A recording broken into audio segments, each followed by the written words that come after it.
For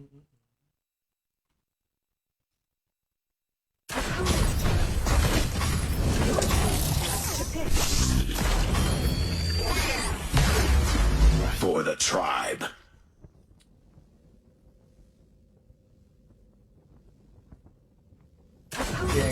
Chàng.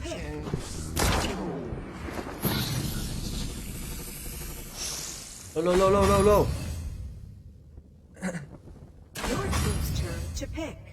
Lên em nha. Hello Nguyễn Đạt nha, hello Hữu Tài nha, hello Quốc Kiệt nha, chào Rin nha. Rin nè, TN. Hello Minh Tân nha, hello Nghĩa Quậy nha, hello Quốc Duy nha. Hello Khanh Nguyễn nha, hello Văn Bỉnh nha, hello Quân Lương, hello Đặng Lương Khôi nha, hello Công Võ nha. Chào đại ca chưa, hello Hoàng Quyến nha, hello Văn Bằng nha. Rin, hello Văn Bằng nha. Để tên áo đỏ chứng tỏ yêu Quỳnh Ba. Ai không? Áo đỏ chứng tỏ yêu vừa. Bắt đầu đọc bình luận. Hello Triệu Gộ nha, hello Chiến nha, hello anh nha. Hello Ngay Độ, hello Thành Trung nha, hello Nguyễn Khai nha, hello Nguyễn Duy nha. Không muốn rớt tay chào Duy ngay bà Tân. Hello Quốc Duy nha, làm ơn đi. Hi Anh. Hello Nhân Nguyễn nha, hello Hữu Huân nha. Hello Quang Huy nha, hello Lâm Ân nha. Ván đầu mà được chơi tướng tủ rồi chứ sao nữa. Bà Tân canh biết sao không? Bà Tân thường thường là gì ta? Thường là game đầu á là ta sẽ sẵn sàng Tân lén sẵn sàng á cho mấy kia đựng xăng để gọi là chơi tướng tủ. Mấy thằng này chơi game nể luôn. Áo đỏ chứng tỏ BD. Lại áo đỏ nữa. Vào trêu tân cái rồi đi ngủ. Trời đất ơi, vào trêu tân cái nữa. Hello Nghĩa Phu nha, hello Tài nha. Chơi tân cái rồi đi ngủ với chịu. Hello Văn Trung nha, ngủ là giật. Hello Phan Hòa nha. Ơi giờ này kêu xuân nữa chứ sao nữa, chắc chơi đấy. Hello Hoàng Huy nha. Không chào Dũng mà. Hết ba vừa thông báo top 1 rát à. Ghê trời. Báo gớm trời. Để tôi gọi là Quân Chiến, hello anh Tân. Hello Quân Chiến, hello em nha, lén mới chịu chứ còn sao nữa. Mấy thằng này vô game chơi cắm tướng tủ không mà. Phải lén sẵn sàng trước để mấy thằng này vô săn cắm tướng tủ bà Tân. Hello Khải Ngô nha. Quá mệt mỏi với mấy thằng này phải chơi như vậy để mới được. Bà Tân đó. Bà ơi lỏ đó. Hello anh Tình nha, bên Nhật 11 giờ toàn anh đúng rồi. Cục bàn đó rồi bà Tân à, mất tiêu rồi, không có ai. Nguyễn, phun phép bà Tân. Không nội. Nữa mới vô là bắt bà Tân đi bút bẩn nữa rồi. Bà Tân mới cài uy tín lại đó là bắt bà Tân bút bẩn đi. Này mấy bạn quá xẻo quá like cho nó lên 100 like đi em ơi, cảm ơn em nha. Hello Minh Thiên nha. Chứ sao nữa, đầu óc bà Tân ghê lắm. Bút bẩn gì giờ này nữa vậy Tân. Rồi 9 giờ rồi, đến hẹn rồi còn gì nữa. Còn điện nữa, trời ơi. Ân Minh Tân. Hello, em đang like. Mặt cười lộn ruột. Trời ơi, còn điện nữa anh ơi.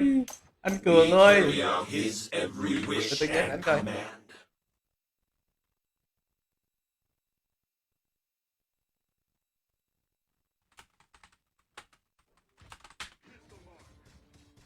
Bà thân bên nhóc. Anh Cương, mặt cười lộn ruột. Anh Cương. Chơi game mà gọi nữa. Trời đất ơi. Ủa tao nhớ là tao tắt thông báo mấy chuyện gọi người ta. Tao nhớ là tao mất thông báo. Hai tên thấy là tao sợ hở cái là một viên. Thằng gắt này chạy được cho 10.000 các bạn. Việt Anh Nguyễn, khi bà Tân gây nhóc. Hello anh Nguyễn nha, nhiều khi bà Tân muốn chạy hạt lắm nhưng mà xin lỗi anh em vì cái sự gọi ghê gớm này. Đến quá ghê, ai á. Lỏ đó. Nghe đi nha, ai đó. Chắc không? Phái. Đừng ăn cái gì nha. Ghê vay sao? Chứ sao nói riêng, nó chắc lắm điên về. Ông giáo trốn đâu rồi mà tao không biết nữa, em ơi chứ là tao không biết nữa, mà tao cũng không liên hệ được. Tao hỏi thăm là đang trị bệnh thôi à, chứ không biết làm gì á. Có vitamin vô nó khác bọt ngay. Hello Trang Trí nha. Có cho đi ảnh cặp không Tân à, ghê trời. Đi đờ phát, sủ lỗi Tân nữa rồi. Trời ơi, lỗi Tân nữa, lại lần lỗi Tân nữa. Lỗi Tân nữa.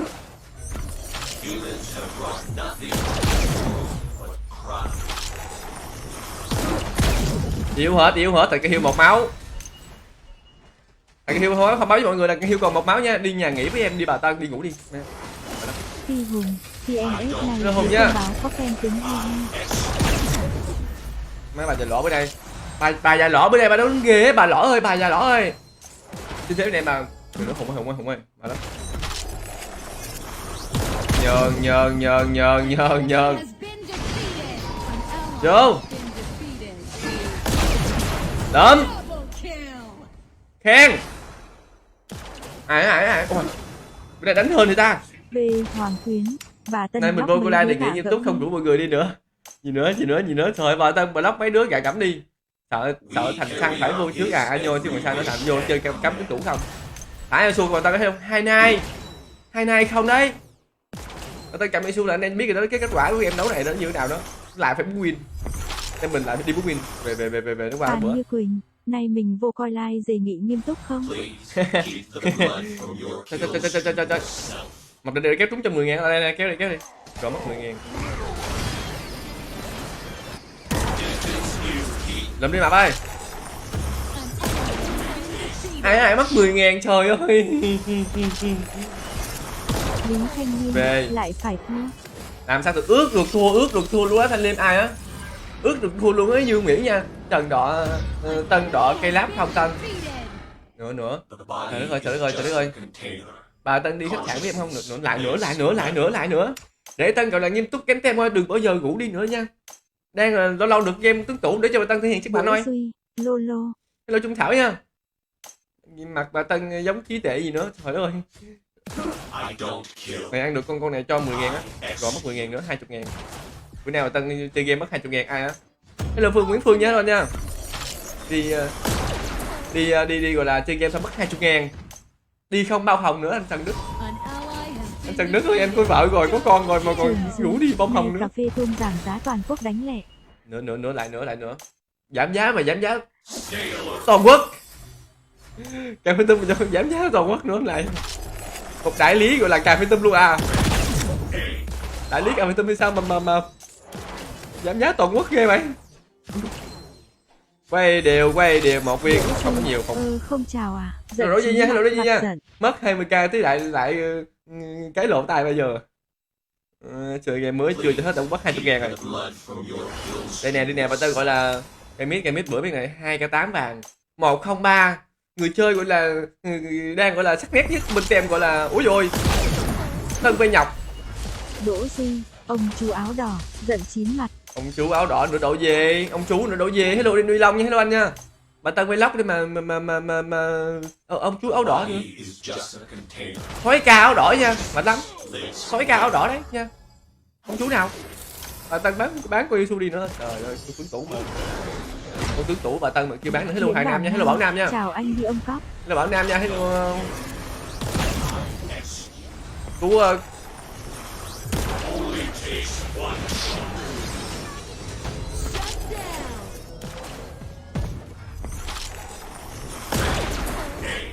Quy ơi. Mà tại sao Quy không thấy vậy?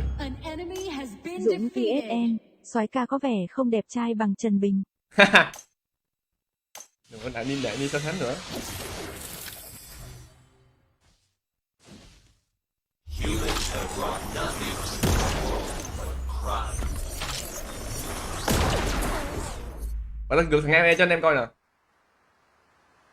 Chí Thành sắp 9x rồi Tân 6x săn kiểu gì?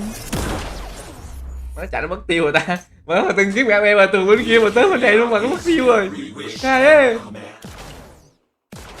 Trời ơi, Thành ơi, quá non. Sẽ mà Tân thua chủ 5 nên là hơi bất bẩn rồi. Lấy cái trụ luôn nè, lấy cái trụ luôn nè. Trụ quá rồi nè. Lại phải win. Áo đỏ trứng đỏ bị nữa nha. Gì vậy đi Long? Tối nay là xong rồi nữa. Nếu cảm thấy cái gì? Nếu cảm thấy mệt quá thì bay qua đây. Trời đất ơi. Xỉu, bà tao bài chắc xỉu mấy ngày trời. Áo đỏ trứng đỏ lăn quăng. Đây nè, để tao gọi là thể hiện cho. Lò Tân. Đây là Bân Tuấn nha. Execute. Bà Tân chiến rằng tính làm quả highlight cho em coi nè. Áo đỏ trứng tỏ bị lỏ nữa. Anh Đi Long ơi, làm ơn đi anh Đi Long ơi. Hello Hải Chiều nha. Bà già lỏ ơi, bà già Tân ơi. Hello Nhật Minh nha. Lại phải thua, làm sao mà thua được, ước được thua bà Tân rồi. Bà Tân mà cầm tướng tủ là ước được thua. Đây nè. Áo đỏ chứng tỏ chơi còn nữa. Rồi bắn một cái nữa cây máu, trời đất ơi. Nữa con Mỹ nữa, trời ơi nhìn này còn con Mỹ, cổ Việt Nam nữa. Tân bút bẩn. Mà có đỏ miệng cười tét. Miệng cười là được rồi, còn tét nữa, thể luôn á. Còn là thần đồng văn học không là vào đây là thể hiện hài luôn. Áo đỏ là miệng cười rồi cười tét nữa. Làm ơn đi. Ao nhây. Rồi. Ao nhây. Nhường nè, nhường nè. Né nè, né nè. Rồi, ai biết của ai đó. Dương Vin. Nguyễn, áo đỏ chứng tỏ BD, mặt cười lộn Nó ruột. lại còn BD nữa, lại còn BD nữa. He carry out his every Top 1 số 2 miền Nam. Tân về nhóc đây nè. Hôm nay em mặc ái đỏ đi trên con đường nhỏ ghê trời. Thơ nữa trời. Làm thơ nữa trời đất ơi, trời ơi. Hello on sao sao nha, hello Út Anh nha. Thấy giống Aplay rồi đó chứ còn sao nữa. Trần Ao Đức nhây. đi cắt bao quy đầu không tân lò. Rồi đất ơi, Trần Đức ơi, Trần Đức ơi, nể luôn á anh Trần Đức. Em nể đại ca Trần Đức luôn á anh Trần Đức ơi. Đại ca Trần Đức Tân phá game đi cho công bằng. Con nội mới thua chủ 5 chủ 6 này còn kia phá game nữa. Tự nhiên ăn cái này cho 10.000 á, đó lấy lại 10.000 còn 10.000. Thế là bằng túi á. Hello trọng nghĩa nha, nghĩa này nghĩa. Bắn eo su thấy ghê vậy anh. Rồi, top 1 Esu mà trời. Nên mà không biết mà tăng bánh Esu à, nhưng nên anh trọng nghĩa, trọng nghĩa nó có một thằng bạn trọng nghĩa mà tối ngày cứ rủ đi bị ôm thôi, nể luôn á nha. Tay vịn không à. Nể nghe nghĩa nha. Quay đều, né chiều. Nguyễn Quốc Khánh, chào tao chưa? Hello Khánh nha, chào tao mày nữa, hello Tài Phan nha. Tao với chả mày nữa, còn người tao với mày nữa. Đi chơi BD không bà Tưng. Đó, bà Tân sói ca đẹp trai này. Còn rủ đi ôm rồi. Ai không làm gì hết cũng ăn được bạn nữa. Này á. Để Đỗ luôn. Suy, mai quất quả áo hồng lên live đi. Trời ơi, bà Tân để đi chợ ơi, mai đi chợ mua áo hồng thôi. Mai đi chợ mua áo hồng rồi là thể hiện kỹ năng. Ao nhai. Quay đều, 1 viên, 2 viên. Ôi rồi ôi mà hụt ghế luôn Nguyễn Thành nha. Phạm Quốc Dũng, có cần dưỡng đá cho khóc chúng chưa không? Nữa lại hello gia bác nha, thể hiện nữa Dũng 13 ca vàng cái gì nữa, từ từ để tao coi. Quay đều 1 viên. Rồi anh Super K, anh dám cái đeo anh Super K ơi, ai á? Đàn em Khoa hello em, hello Phụng nha, không đọc tên anh các lỗ tàu mà tao hello Bảo Toàn nha. 13 ca vàng mua ai Khi Tân? nào tắt like inbox giờ đặt lịch nha Tân. Nữa đặt lịch gì nữa? Khi nào tắt like inbox giờ đặt lịch nữa Đức ơi. Mà Tuấn anh Đức. Cậu Quỳnh của em cắt tay em rồi. 2 triệu tính diễm đây. Em có đội là đôi tay xinh xắn nhỏ bé này đi bị ôm rồi cắt tay rồi. Ao nhây. Thằng mập định đi kéo trúng nữa chỉ khoảng 100.000. Trần Đức đặt lịch đi cắt bao quy đầu. Ai á? Ai nhờ lượm đi. Còn bắt cắt bao quy đầu nữa trời.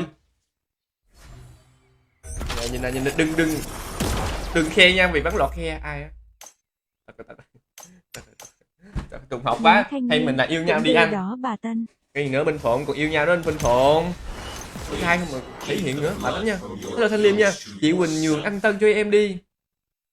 Hello Ngọc Nam nha. Hải này nhận cái Tân sao á. Tân quá mỏi với Thanh Hải rồi nha. Tân báo gọi là chuẩn bị kết nạp đảng tới nơi. Hello Trọng Nhỏ nha. Nữa. Hello Bảo Nam nha, hello Di tuổi trẻ nha. Non biết chào Hà không? Mặt nhàng. Hello Hà nha.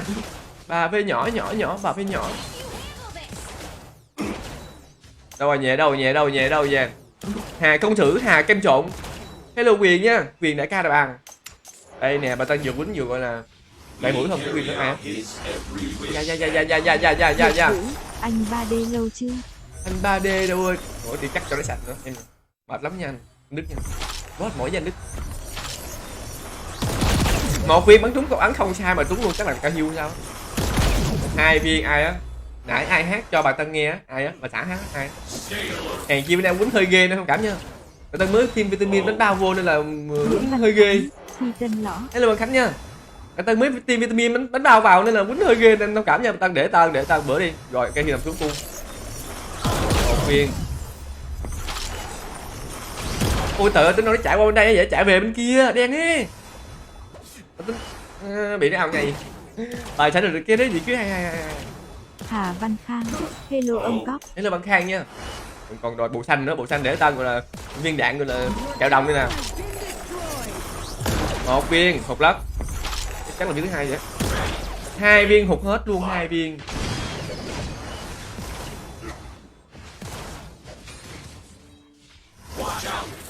Ơi cái hiệp bẩn rồi. Trường Giang, hello Tân. Hello Trường Giang nha. Để tân kim map cho nó gọn ra. The body is just a container. Còn 100 máu. Hello tiếng con nha. Tiếng con với tiếng cha là hai cha con đây nè. Trời ơi, còn 100 máu nữa, hơn chưa chết nữa. Trời ơi, chơi game mà hơn may mắn. Không Đỗ sao. Duy, cái mặt tươi như vừa cưới vợ vậy. Nữa. Cái gì Đỗ Duy? Đỗ Duy ơi. Làm ơn đi Đỗ Duy ơi. Bà ta cứ cưới vợ đâu mà bà ta cứ chưa cưới vợ mà sao biết mặt tươi thì cưới vợ được. Chắc là cưới vợ còn tươi hơn nữa nha. Đâu có gì nha. Làm người đi. Để Tân với nhau. Linh chế Nguyễn, hello Linh chế Nguyễn nha. Anh Tân đẹp trai quá em yêu chị Quỳnh. Thằng Hoàng Đào này mà Tân đấm một cái là chịu đó nha. Nghĩa ơi còn thở đi Tân nữa. Nhìn mặt anh Tân giống Sơn Tùng nhưng khác mỗi. Một cái bạn nữa thằng Hải là làm người đi thằng Hải. Nghĩa ơi, chồng Nghĩa ơi. Bạn bè lâu quá chưa gặp nên là giờ ngủ đi bị ôm thì Tân hiện không thể hiện với ai hết. Lắm nha Nghĩa nha. Để Tân vlog gọi là thể hiện kỹ năng ơi. Quay điều ơi. Núp nè. Đỗ Duy, ok ông chú. Ok người đen, hello Chí Công nha. Hello anh nha. Ông chú. Để Tân quay điều ơi. Một viên.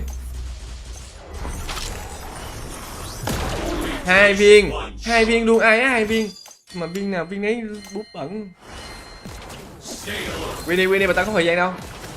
Tao không có thời gian quýnh cái mấy game này đâu. Anh em cùng chí hướng. Hello Quốc Toàn nha. Hello Hiệp nha. Anh em cùng chí hướng. Thằng Mập Địch nó lên cái gì mà nó. Trời ơi thằng gắt lên full phép không các ơi. Thằng Mập Địch lên full phép thì trả giá đi. Trời ơi. Thằng gắt lên full phép trời đất ơi trời ơi. Tôi nghĩ thấy lạ.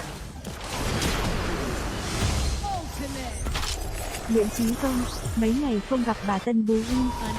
Nữa Chí Công ơi. Tôi nãy giờ thấy lạ hàng chi thằng gắt lên full phép không ơi. Không có con ơi, thằng đồng Mập Địch ơi. Đấm thằng gắt cái. Đấm thằng gắt một cái là Tân bắn rồi nó chết à. Đỗ Chí Lý, động đất à, không phải đấy là bọn anh. Bọn anh đi lên nữa, làm ơn đi Chí Lý. Trời ơi. Rồi Mập Địch nằm xuống bạn. Thằng Mập Địch thể hiện rồi lên full phép với ai á? Thể hiện với bà già lỏ à? Cái sư ra kìa. Lên liên cái sư đi. Phúc tập cái su tập em tên Phúc Hợp kiếm hay sao? Đỗ Duy, béo băng à? Anh Tân bắn hay bắn ẻ quá vậy gì nữa. Anh Tân nay bắn ẻ quá. Còn cái gì nữa? Áo đỏ chứng tỏ của Win nữa, rồi lăn quăng nữa. Rồi giờ quýnh chân giọng rồi đó. Rồi đây là AOE. 3 viên thôi là chết rồi. Nó chắc lắm. Bà bây nhỏ bà quýnh gớm lắm. Ai hả? Minh Hậu, khi nào ông chất like lại vậy Tân? Nãy đi xong hơi vui không bà Tân? Nữa anh Pháp ơi. Anh Pháp ơi, em ở nhà gọi là càng thuốc muốn gần gãy lưng đi nè. Còn sông hơi nữa, sông hủng nữa. Còn sông hơi với sông khí nữa, để luôn. Nha anh Pháp nha. Một viên. Quay đều. Nhường. Hoàng Văn, hello. Nhường. Ôi. Người gắt full phép vào cái kết. Không làm tem mình thất vọng. Gì nữa. Quay đều. 2 viên. Mid nè, tụi mid nè. Trường Duy, trả tiền cà phê còn thiếu tiền đào nha Tân. Kìa còn đào đúng nữa, còn đào với táo nữa là người đi. Không win sớm. Còn đào với đã trả táo nữa. Nhảy luôn để Tân thể hiện. Nên mấy bà mỗi xẻo quá like đi em ơi. Mấy bà mỗi xẻo quá like cho trực đỏ thì cảm ơn em nha. Mấy bà mỗi xẻo quá like cho tình cảm đi. Đỗ Duy, game này bay nhỉ. Vì sao nữa độ về, nó chắc lắm độ về. Cảm ơn Hậu tặng 75 sao nha, cảm ơn nha. Hello Hoàng Văn nha, hello Đình Hiếu nha. Anh đánh hay quá em yêu chồng em. Ai á? Jack anh ơi à. Hạng 1. Lâu là mới vào làm cái MVP cho nó chắc chơi ngay. Mới vào làm cái MVP cho nó tình cảm ngay. Hello Nguyễn Lượng Đào nha. Anh lên Phú Hợp kiếm 2 áo băng đi à. Có tin mất cao không? Hello Hữu Phước nha. Hello Lượng Đào nha. Có tin mất ạc không nữa em Chí Công rồi. Nhà em cái ạc này em xài mấy năm nữa, xài 7-8 năm rồi đó. Chắc lắm nha. Em sưu tập bú win. Hello Tuệ Minh nha. Bú win mày hạng 1 á, ai á? Bú win mày hạng 1 à? Cục vàng Esu đâu tới, cục vàng mất tiêu rồi Cường ơi. Châu Ngọc Linh, Tân chào anh hay muốn lấy lỗ tay. Hello Châu Ngọc Linh nha. Bữa Trân trưa cái gì? đâu trưa không có vitamin đánh như nghệ sĩ. Hello Phương Khánh nha, hello Tùng Lê nha, có chị Quỳnh tao phải dốc tăng động lực 300 động lực đi. Bữa đi bia ôm như cái máy dập nữa lại. Bá Huy, hello Tân Lò. Hello Bá Huy nha, tăng được rồi, tăng lõ nữa, biết tăng được rồi. Còn Bú Win nữa, trời ơi, Bú Win là hàng một nữa anh Chí không? Hàng một đấy anh Chí không? Sao hôm nay cũng thấy mày đi vào khách sạn với mấy ông nào nữa? Lại nữa. Cắt tóc đi nha Tân, năm mới cắt tóc cho tiền tiêm tóc cái gì nữa luôn. Mà anh biển nha. Sao like anh Tân không có con gái vậy mọi người? Tân có lò không? Ơ kìa, phát biểu cho nó đàng hoàng đi anh Kính Viên ơi. Mệt luôn á anh Kính Viên à. Mà nó cảm ơn Esu không? Bà Tân nói rồi, chơi game được chứ mỗi game đầu bà Tân trốn sẵn sàng á mới chơi được Esu á. Còn mà không sẵn sàng á là mất cái cấm Esu nữa. Cửa vitamin mới chia xem trên đông kêu thấy nữa. Vitamin nè, vitamin bà BB nhím. Rasta tới rồi. Rát đặt tới rồi để làm game bầu lên em ơi. Anh lấy luôn con Rát. Tôi lấy luôn con bầu. Làm game Liliana gì. Hello Trần Vinh nha, hello Thư nha. Hello Hào Ashton nha. Tân sinh năm mấy em 2021 anh ơi. Hello Tùng Lê nha, hello Hy nha, Khang Hy. Để Tân. Bà Tân không đi chợ bảo đâu. Thấy 72 bây giờ lên 67 rồi. Nữa 72 giờ 67 đúng rồi chứ còn nữa. Bà Tân hồi sớm quyết win chữ 6 nên là từ 72 còn làm game Liliana. Sáng sàng đi. Support đi ông nội. Support đi các bạn. Để Tân là làm game nha. Cắt tóc đi bà Tân à. Bà Tân mới cắt tóc xong mà giờ nó dài nữa rồi ta. Hardcore mới thấy anh Tân ôm con nào. Gì nữa? Hải. Ôm nào nữa anh Hải? Mà bên đây, bà ôm Quỳnh ôm thôi ôm ai nữa. Mà lắm nha. Nhớ chồng bá để Đức nhớ chồng. Để phép chào em đi anh, hello Đức Anh nha. Thấy Huy biết ai. Hải Vinh quá non thật sự. Đưa bà Tân mà quýnh con Liliana thì biết nữa, game dễ như nào nữa. Hoàng Khải Vinh, thấy AOE biết ai. Ai á Khải Vinh, Khải Vinh. Nhẫn đây đeo vô đi. Hello Nguyễn Đức nha, hello Văn Lê nha. Bà Tân Vlog, bà Tân anh em bà Tân nói rồi, mà lắm. Bà Tân nói là bà Tân chuẩn bị kết nạp đảng tới nơi rồi, anh em đừng ngủ đi gái gú đi nha, bà lắm nha. Bà Tân chuẩn bị gọi là kết nạp đảng gọi là bà Tân Đoàn Thanh Niên chuẩn bị kết nạp đảng tới nơi nè. Ngủ đi ôm người gái gú người làm lên lại 7. bữa hết bây giờ bà Tân hơi nóng đấy, bà Tân hơi nóng đấy nha. Làm lên lại ít đi, ok nha. Gặp thủ dư kìa. Red Boy à. Em có tiền thủ Zero. Tân ngủ Quỳnh bà bè game mà Quỳnh bên kia lắc lắm này không game được nữa. Bên kia gá bên kia ấy lắm nó không quên được không. Hello Long Tiếu nha. Đánh Liliana là anh em biết. Nguyễn Chí Công nể luôn Á Chí Công. Nha làm game nha. Zero có Zero Kaiser à. Có Zero Kaiser nè. Còn cộng 1 ta nữa ngon lắm mạnh lắm nha. Hello Thanh nha. Hello Văn Thanh nha, hello bà Tân lần đầu xem live luôn, hello Gia Nam nha. Hello Văn Đạt nha, Tân đi nữa lại nữa, bà Tân đã nói rồi. Lê Thanh Lâm, bù đá. Mình cái đập đảng cho Tân rồi. Hello Đạt Võ nha, hello Thanh Lâm nha. Bù đá cái gì nữa mạnh lắm. Hello Đăng Lê nha. Game cứ lắc cái gì à? Đúng rồi, game này lắc lắm anh Tú à. Hội đồng cướp người yêu mình với em. Em chào bà Tân Vlog nhé, hello Văn Hưng nha. Để Tân thể hiện kỹ năng ơi. Liniana tấp màu ơi. Bà Tân không cần ớt rồi hả? Đúng rồi. Quang Hưng, em chào bà Tân Vlog nhá. Ok, hello em nha. Hello Quang Hưng nha, hello Nông Tuyền nha, hello anh nha. Em chào bà Tân Vlog nhóc. Mẹ còn Tân lõi nữa. Bữa bắt đầu bây giờ nữa. Thể hiện với ai á? Nghĩ à nha. Game này là game nhá Free Fire. Không thể hiện với ai á? Trần Quốc Việt, hello anh. Hello Quốc Việt nha. Thể hiện với múa máy, với top 1 gọi là cái bà bầu à. Múa máy thể hiện với top 1 bầu Việt Nam. Đi massage nữa, lại nữa. Hello Cường Vũ nha, hello cháu nha. Các Cường Vũ. Con chào chú Tân. Hello Quỳnh Lè nha. Chà. Toàn giả dối, mặt cười lộn ruột. Chà. Qua người bên kia năng muốn nào màu đỏ đúng không các bạn? Nó cướp màu đỏ mình hay sao rồi? Ghê trời, gớm trời. Nó cướp màu đỏ sao nó ăn màu xanh á. Mấy thằng này chơi game đá lại nữa nó cướp hello mẫn lè nha. Mấy này chơi game nhiều khi mình không muốn nói quá mệt mỏi với mấy thằng này. Vào đây nào, tới nào. Miễn chí công, bố đá ít thôi. Nửa chí công, anh chí công, anh nói kỳ vậy chí công. Em nói rồi em chuẩn bị kết hợp đảng tới nơi rồi, còn ít thôi nữa. Ghê không gấp vòng đúng không? Và tao xuống camera thôi, hello Lộc Tùng nhá. Đừng ngủ tao đi bắt xa anh em không thấy mình nè. Đi. Vào đây. Đường Quang Hưng, trận này phải in nhá bà Tân. Bà Tân có làm đó. Ai làm cho ăn á, Tiên đông lắm, thật sự Tiên xin lỗi. Thế là Thái Đăng nha. Bà Tân cầm tướng tủ đi mid thì anh em biết đó. Riêng mà đi đâu chứ đi mid phải là phải áp lực ngay. Tân đầu không hôm nay nhìn ngáo phải ra. Nữa lại nhìn ngáo nữa. Thôi ca thế này. Nguyễn Thiên Phúc, bà Tân chào in hâm đi bà Tân. Nó xịu hại vậy trời. Đây, bà lõ tới đây, bà già lõ đây. Bà già tới đây. Các bạn. An ally has been defeated. You have defeated an enemy.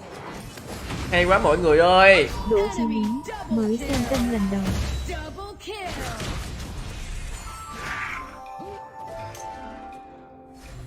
Ủa phải Tân trội vô thằng gác người ta sao nó qua thằng cu rồi.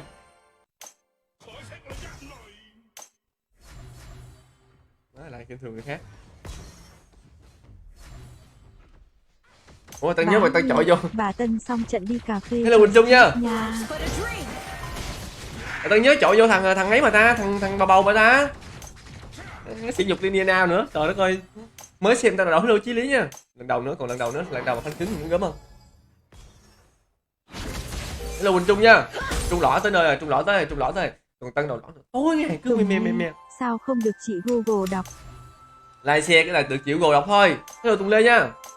Lính này lính bẩn à. Chưa chào em nha, bà Tân ơi, hello Mạnh Quỳnh nha, hello em nha. Cài tớp không khác đi Tân à. Cài tớp con nào bây giờ ta? Loron à. Loron nhiều yếu lắm, hello Hải Đăng nha. Hay là cài tớp con Liliana ta. Tôi tính cài tớp Liliana được không? Chắc không? Hello Nguyễn Đọc nha. Bây giờ tay mới không Nam ai. Phạm, công ty cấp người yêu thuê. Hello, gì nữa? Human form. Tân mới vô được 2 mẫu nè, để Tân xuống chơi nè. 2 các bạn. Và nó làm sao giết được Tân cho 10.000 á. Qua đây.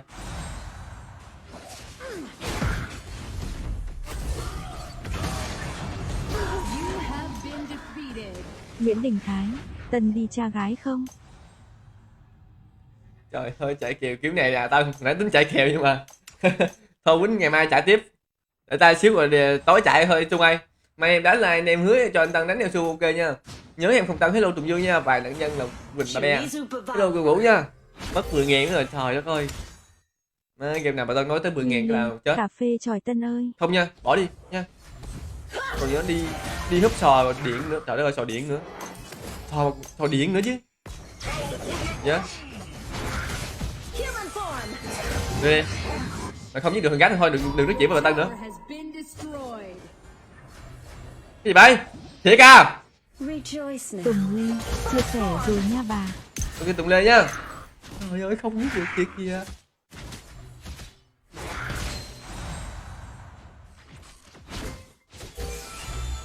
Life's but a dream. Bà Tân về nhóc bà Tân về nhóc. Đỗ Duy, nói là làm luôn. Mà nói làm luôn mà ta không nói chuyện với anh nào đâu. Anh nói chuyện đúng không?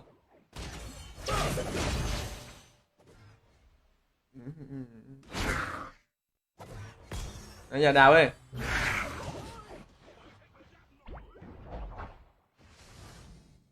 Phan Nhất Nguyên, hello ông Cóc. Anh chứ Nguyên nha. An ally has been defeated. Life's but a dream. Nguyên bên kia mất công ty nha. Lắm kìa. Trời bút bẩn. Bà tới đây, xin cái lỗ tai bà Tân nữa. Trong 75. 70 nhôm. Rồi mất tiêu trụ rồi. 3 cái 9 vàng, trời ơi tem là tem ối trời ơi. Tem mình là tem ối rồi nữa rồi. Bà Tân sao bà Tân lúc nào cũng vậy chứ. Bà Tân cái Quỳnh đâu, bà Tân chắc là Quỳnh đi đâu rồi em ơi. Trời ơi bà già lỏ hello cho Bảo nha. Chào ICSS. Ghê trời, ghê trời, ghê trời. Ghê trời. Bây giờ sao ta?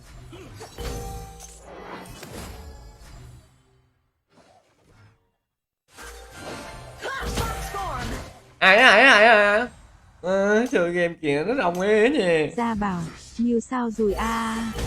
Đây. Đòi giết. You have been defeated. An enemy has been defeated. Hello Kim nha. Has been destroyed. Khuôn Thanh, chào ông Cốc Tân. Hello Thanh nha. Biết chơi Liliana không cha nội. Trời ơi. Hello Kim nhé, hello Thanh nha. Top 1 Liliana đó nhưng mà nó lạ lắm. Nhưng mà nó lạ quá. Trời ơi sao kỳ vậy ta. Nói vậy cũng chết nữa ta, tính tao ao nhây rồi chứ. Tao tính tao ao nhây rồi chứ, ai về bị ao nhây rồi kìa. Cay ê. Giang Ban Trông, Huyền đi ông Cốc con. Ok, hello Nguyễn Bắc nha, hello Nguyễn Lộc nha. Vào đây. Enemy Từ ultimate. phạm xíu đi. Human form. Phạm xíu đi, bà tân xanh này nào.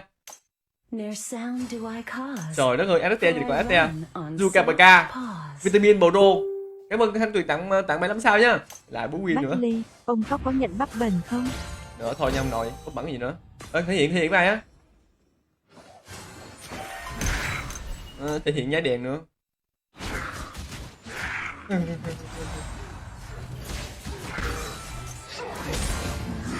Tao nói bà giờ đó đó. Cái gì mà trời ơi, thì cu đấm đau ê. Minh Đức, Nô Tân về nhóc. Thế là Minh Đức nha. In Cú đấm đau rồi lights ta. shining bright, all bathed in pure white.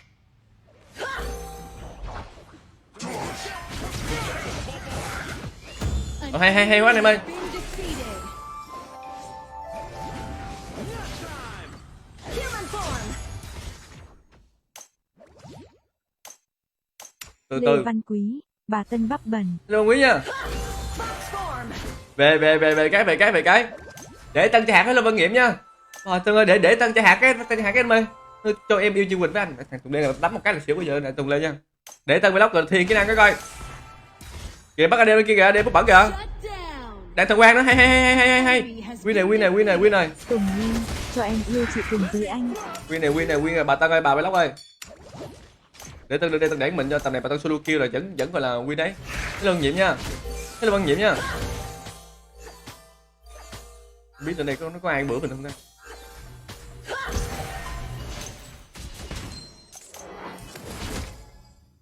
Đặng Tú, hello anh Tân bắp bẩn. Hello Đặng Tú nha, hello em nha. Help me có ai bên đây không ta? Through four Anyo. shadows, a friend of the shadows. Sợ rồi, biết sợ chưa? Chưa biết sợ nữa.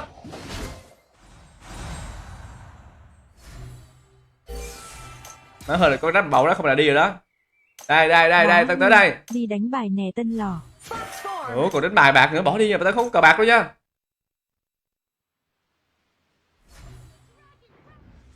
An enemy has been defeated. You have defeated an enemy. Double kill.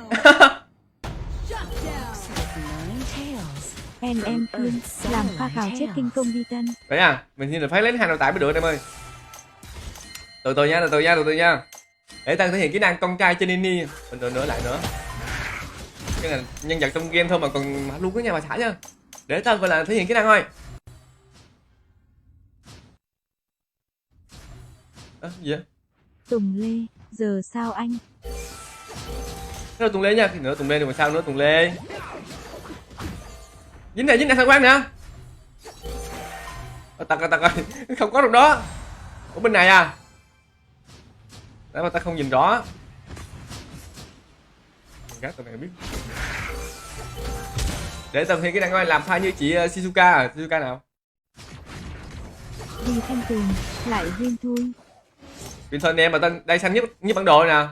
Tần này mà Tân cào cái là chắc là gần chết luôn á, mạnh lắm.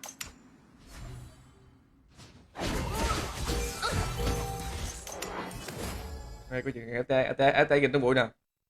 Nhìn nè. Yếu hết. Tùng Lê, cho em yêu chị Quỳnh với anh đi mà. Tùng Lê, bà Tân bữa một cái là xỉu đấy. Tùng Lê ơi, rồi đi. But a dream. An ally has been defeated.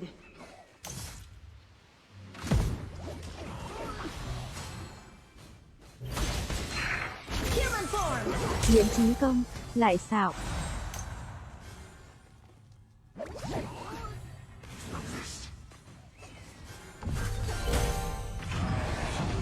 An ally has been defeated. Nó có đồ tạm mà không dám vô. Từ từ nha, Chí Công để Tân gọi là thiền kỹ năng coi trời, để Tân. Bảo Quốc, chào anh Tân một cú. But a dream. Đầu em bên đây nữa, trời cay ấy, mới thấy ở trên xong. Còn tí á. An ally has been defeated. Your tower has been destroyed. Your tower has been destroyed. Ôi trời ơi. Chơi game cay ấy, trời mấy lô hủ nha. Có thế cũng nghĩ ra được, lên full chí mạng đi anh. Tân bú đá thể hiện nữa, nữa lại đá đụng nữa. Mà Tân bên nhỏ mà còn kìa đã nữa hello thịnh DC nha. Thể hiện đi em, mặt thường Để Tân, để bài chơi lõi này thể hiện. Đâu không xem like hello cốc nha, hello sang nha. Để Tân thể hiện kỹ năng thôi. Bây giờ lên băng xương đi, lên băng xương âm nhanh mấy này mới kịp. Nó nhiều chiêu quá, bây giờ phải lấy. Để Tân thể hiện kỹ năng thôi. Woke me up. Mới 12 phút à, còn lâu lắm. Game này còn dài lắm anh em ơi, để Tân. Chết rồi, người yêu xem quên rồi, vừa chia sẻ. Nữa. Nguyễn Chí Công, hiểu rồi. Nữa hiểu rồi nữa.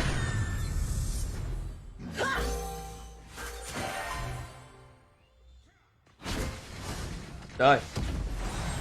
Enemy ultimate. Ủa gì kỳ vậy ta? Tao biết rồi ảo ấy. Nó bẩn à?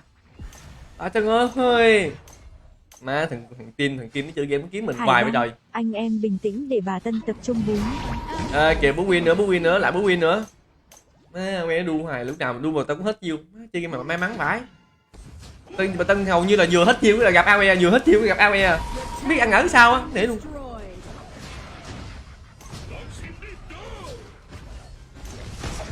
Đến thì không dọn đi quýnh lộn Nguyễn kìa. Lộc, bà giả lò. Ally has been Hello Nguyễn Lộc nha. defeated. Xong rồi Tân chết xong rồi chết theo luôn, bây giờ để hiện kỹ năng nữa. Ming Chung Horny Wing. Mấy này đồ win.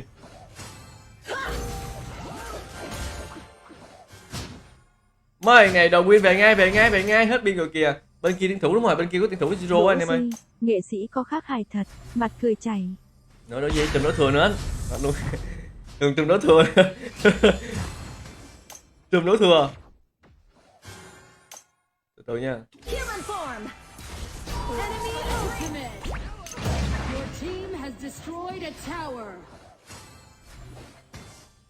Thanh Trúc, số dai thì kỹ năng đi bàn. Ghê không?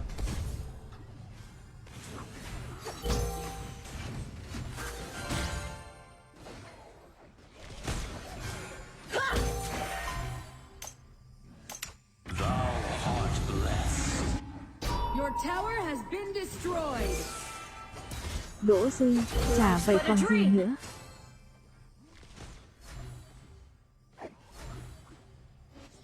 Từ từ thôi, tem nó chắc cái dạng cây sơ đó. Tân lên cái băng xương cái mới được, Tân lên cái băng xương nó mới chơi nổi. Anh lấy miếng về rồi. Được chưa không? Rejoice Hồng đâu now. bé ơi, You can. 90% lập kèo. It is me. Lật kè cho Tân chắc rồi.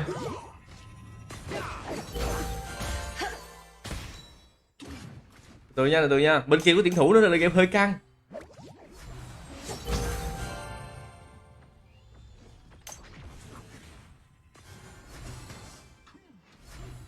Nam Phạm, mỏng. Nữa Nam Phạm. In nights shining bright, all bathed in pure white. Fox form. Shut down. Enemy ultimate. Mà Tân đổi mạng AD. Ally has been defeated. An AD mình cũng đi luôn. enemy has been defeated. Thì cứu đau lắm. 90% lật kèo. Từ từ hơi luôn rồi. Tên kia nó hết đam rồi, mà Tân mất 2 chú lực rồi đó. Mà AD vậy mà Tân chạy cay ấy. Sự cứu ống slow bà Tân nữa, ống CC bà Tân nữa. An Rồi bà bầu. ally has been defeated. Sát bà bầu. Tên bên kia 3 phép luôn. Chơi game mà không phải chơi game. Đầu hàng đi Tân. Là cái bán là kèo 3 đường mà phải lỏ. Găng tan, bà Tân lò không chào mất đầu. Hello đại cá thơm nha. Bà Tân lâu rồi xem lại có khỏe không? Đúng là cho là kèo tem liền. Đầu hàng đi Tân nữa. Để bà Tân kiếm lấy cái hai người tại rồi chọn cái này mà không ra ta. Dạo này bà Tân quýnh game non quá. Who woke me up? Hoài. Tùm, thua rồi. Bà Tân ước được thua, bà Tân ước được thua, lật kèo đi.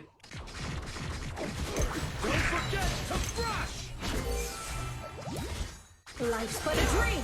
Lật kèo cho bà Tân đi. Tân tới nè. Fox form. Hồng đâu bé ơi, thấy quen không? An ally has been defeated. You have Không đâu bé ơi. onslaught. Ở đây bên kia còn sống, bà Tân đổi, bà Tân giết được thằng ám tè đó. Được không? Được không? Được không vậy? Gà chứ non gì nữa, mệt lắm nha. Thấy quen không? Cậu bé ơi. Hay lật kèo đi, lật kèo cho bà Vlog đi. Kill. Nhường, Miễn chí nhường. không, gà chứ non gì. Còn không giết được thì thôi luôn á, bà Tân nghỉ luôn á. Bẹt. Rồi bán lên gì đây, bán lên gì đây. Bán đồ rồi, bán đồ rồi. Bán đồ nhưng chưa mua cái gì hết, băng xương, bên băng xương. Rồi bán băng xương lên gì đâu. Rồi lên liền xong rồi đi luôn. Hay á. Thế là Bùi An nha, nhớ mặt tao không Tân nữa thể hiện cái này á, Bùi An. Bữa bây giờ nè. Qua ăn cây sơ kìa để Tân thủ ra, Tân thủ rồi. Ăn cây sơ đi. Mệt lắm. Để tao rồi là thể hiện cho em.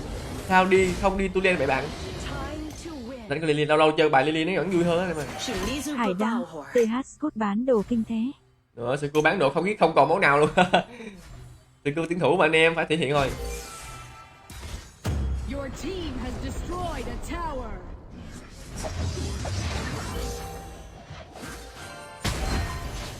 Bỏ đây từ từ. Đó kìa.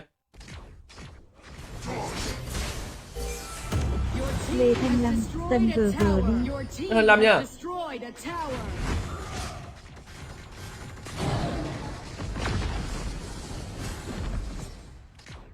Ngày đêm bên kia lướt bắn lên con cây sơ á. Đau lắm.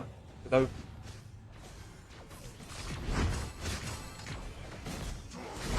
Your team has destroyed a tower. Your team has destroyed a tower. Nguyên Vũ, này xem trễ tận 42p luôn Tân ui. Theo Nguyên Vũ nha. Shut down. Ủa sao AD mình lật lọ đóng vậy? Trời ơi sao đánh bỏ AD trong đó vậy? Human form. Từ từ lên trên ơi. Life's but a dream. Vì Thanh Tuyền, vẫn phải viên thôi. Từ từ nó câu kéo cho thằng mấy thằng kém nó sau lưng nó lên kìa.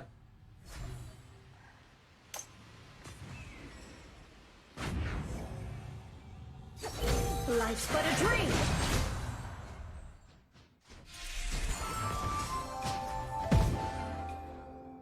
Your team has destroyed a Miễn chí không, tower. đầu hàng cho An chắc. enemy has been defeated. A fox with 9 tails. From Ôi ôi, anh còn cái nhâm thử nữa, trời hơi nhiều đồ chơi vậy. Mà Tân sao chịu nổi?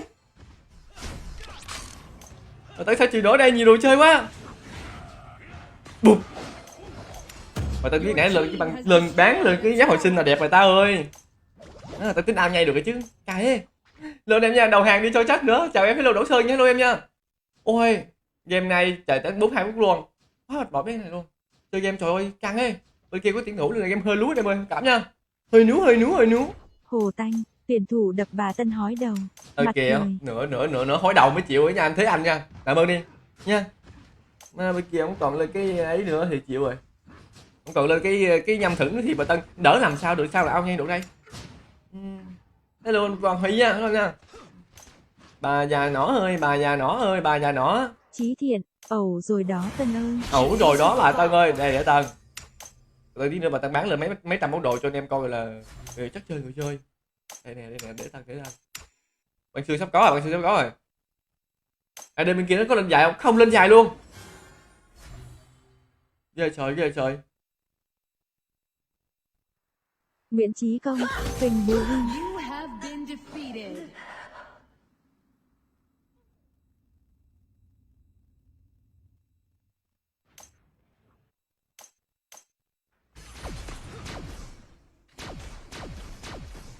Ủa?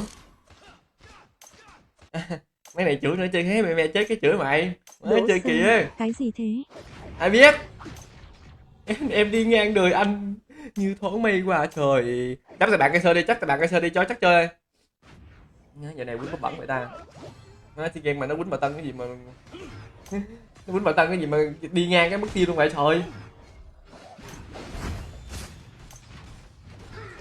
Hải Rồi. Đăng, chú bé đần tân vêu nhóc, mặt cười tít. Hay.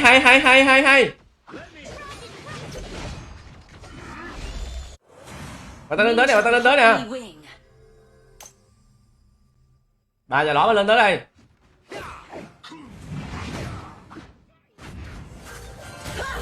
Lê Thanh Lâm, một giây trước thảm họa Vũ Uy.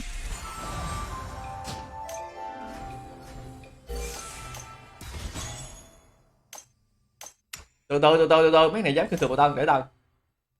Mới này chơi game mà khinh thường bà lọ này.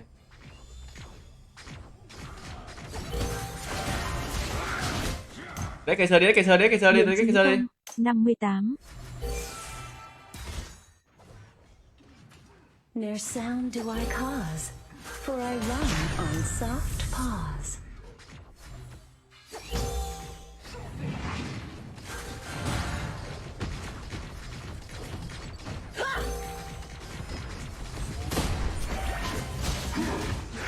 Lê Thanh Lâm, Google chào tao hoặc mất lỗ tai.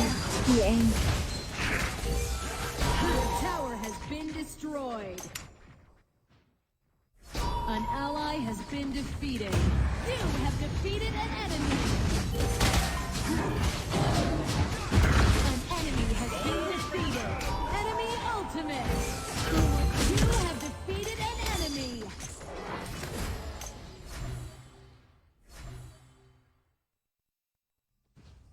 Lê Phương Toàn, hello chị Tân. Trời ơi con xe nó bắn cái trụ gì một cái nữa kẻ máu luôn mày, đúng không rồi nha.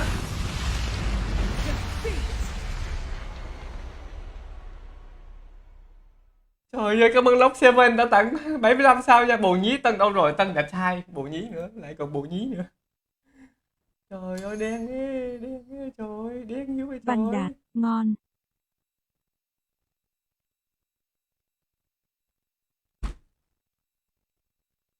Trời ơi mà Tân thấy con xe lên rồi mà Tân chón mà nó không kịp luôn.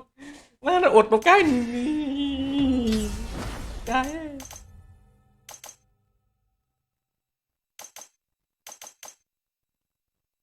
Lực lắm lem, biết lỗi tại ai rồi đó. Lính thách đấu.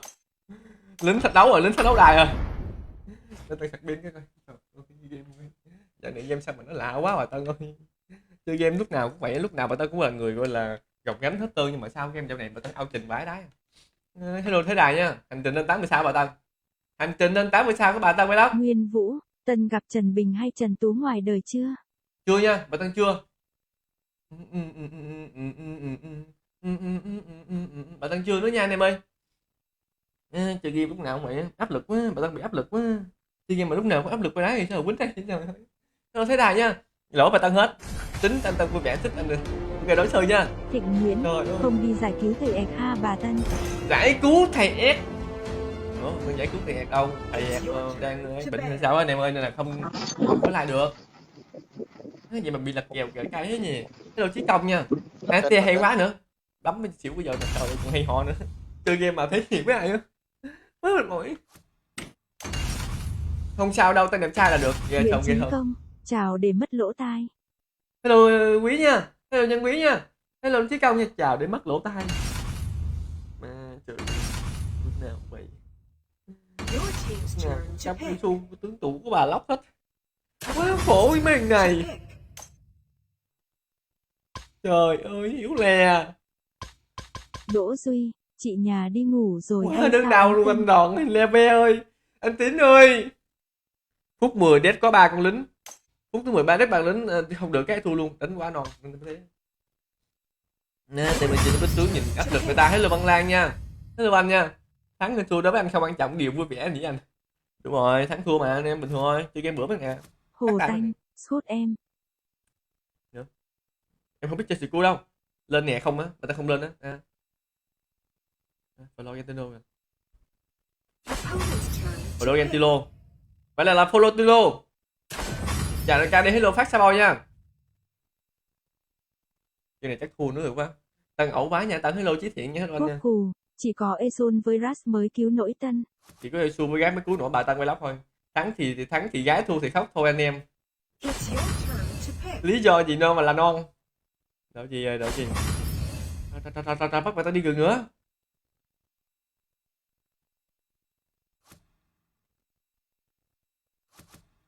Nguyễn Chí Công, chơi gái cho bớt xui. Làm game gọi là mua rát à. Nào gió đây. Làm game nào gió đây. Ai trời nổi còn chơi gái nữa. Cái gì 78 sao không để xong sang được để hạ. Chơi game kinh thường bà Tân. Nguyễn Tấn Tài, tối nay Tân đẹp dai thật em yêu chị Quỳnh. Kìa Tài, mở luôn cái Tài. Cứ bắt người ta phải nóng lên thôi, nhiều khi bà Tân không muốn nói luôn nha. Bà già lỏ này bà. Ngày mai bà Tân leo cổ thủ rồi, bà Tân không quýnh được để đâu, quýnh này chán quá. Anh này bây giờ quýnh nó chơi cắm trúng tủ không mà miếng chơi luôn á, bà Tân bây giờ livestream mà nó chơi cái game cắm trúng tủ không quýnh gì nữa, ai quýnh cổ thủ chơi. Bà bữa nay là quýnh canh cổ thủ Lê rồi. Hiền, còn nhớ Hiền không ông cóc. Nhớ nha Hiển nha.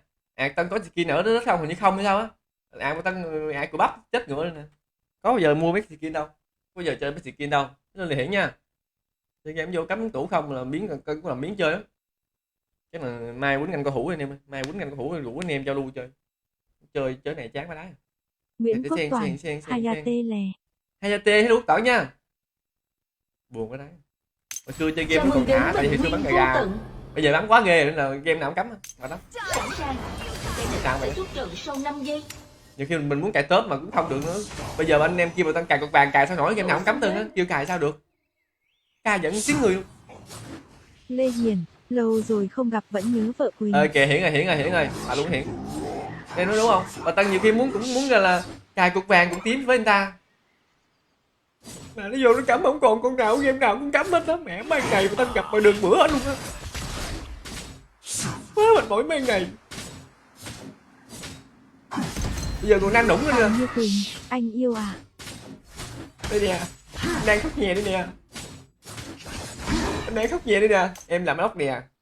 Rồi đối xương nha. Mà nhóc. Anh biết không dạ? Nghe không? Biết sao không? Đòi ăn, có cái nịt nè. Có cái nịt đó. Đỗ Dung, tưởng chị Quỳnh đi ngủ rồi. Chưa ngủ nữa, giờ này gần 12 giờ còn chưa ngủ nữa. Đợi bà Tân bay bà thạc thôi. Hello Phát Xuân nha, hello ông Cốc nha. Hello Phát Xuân nha.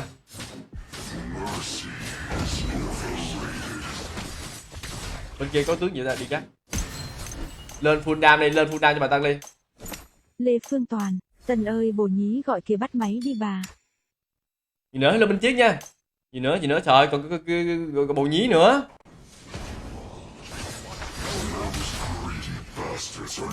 Giờ em còn bộ nhí bộ lớn nữa thôi. Bà Tân bơi chưa bự luôn, bơi đâu mà bơi làm sao dám bơi được, nóc nhà gọi là bự xà bá đi. Bình an, bà Tân bơ chị Quỳnh luôn. Hãy là bình an nha. Bình an bình là hai người em nè đi. Cảm ơn Phát Sa Boy tặng 75 sao nha.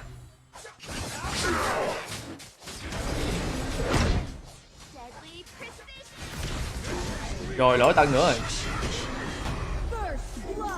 Bùi Văn Nghiệp, mở tiệc sao cho Tân.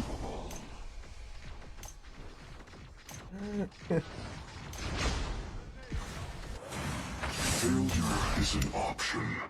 Surrender is not. Ai á?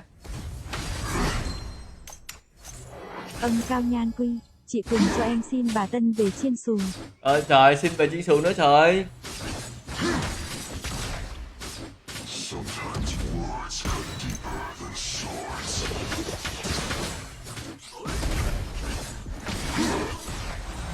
Rồi mà tiền người ta nó quýnh gì mình nó gặp mình nó bữa như là con vậy thôi. Nó chưa bao giờ mà Tân sợ luôn á. Gặp mà Tân đầu lẫn nó cứ nó bữa mà nó. Cái hai bái nào như nó không sợ Tân hay sao á. Phan Như Quỳnh, chắc là không giòn đâu. Chắc là không giòn đâu. Tân chia sẻ kinh nghiệm vừa qua game ngu vừa không đẹp trai đi. Rồi cái vụ gì cái đó là non. Been defeated. Hay quá này mà, hay quá này ơi, lật kèo đi, lật kèo cho bà Tân đi.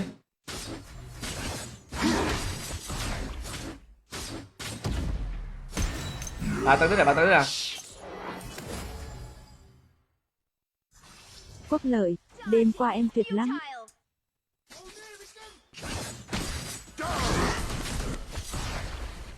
Rồi, ai không bị đùa đúng không? Bà Tân vừa quýnh thằng này cái là có thằng khác.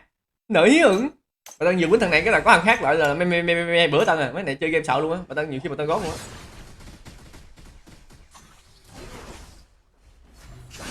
Mông cô độc, cho mèo bú chưa bà Tân?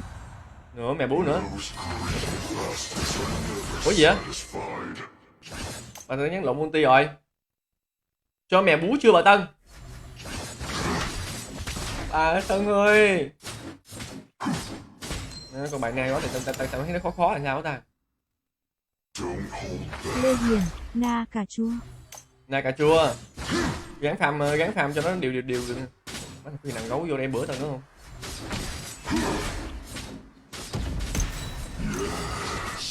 Cái nào gấu vô đây bữa Tân ta?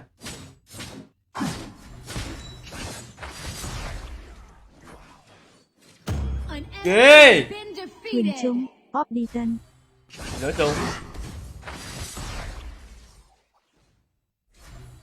Sometimes words cut deeper than swords. Trời đất ơi, trời ơi. Tìm người ta sao nó quýnh gớm quá vậy ta?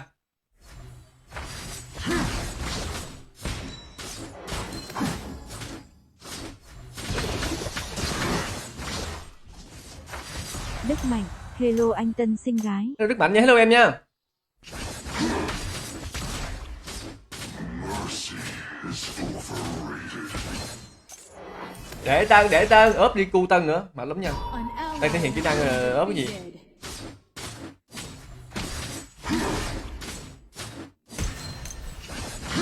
Thình Đức Le, đêm sau còn chơi không thịnh vô săn.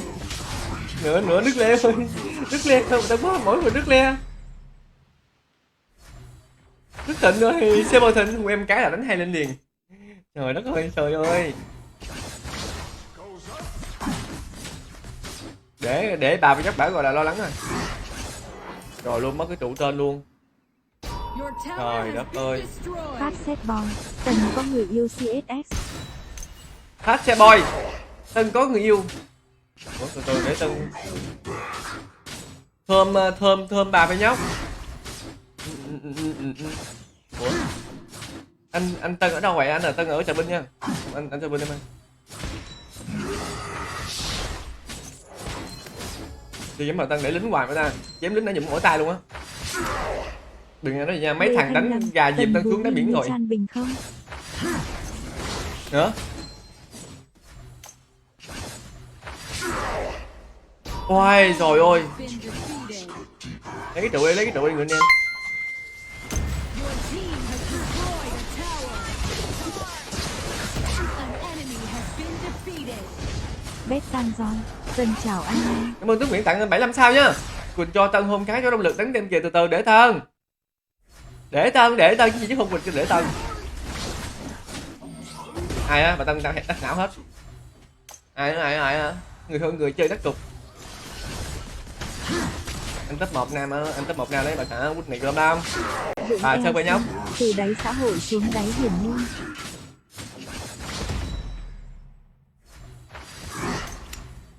Mấy anh em lại khinh thường bà Tân nữa à, bà Tân quýt này gớm lắm.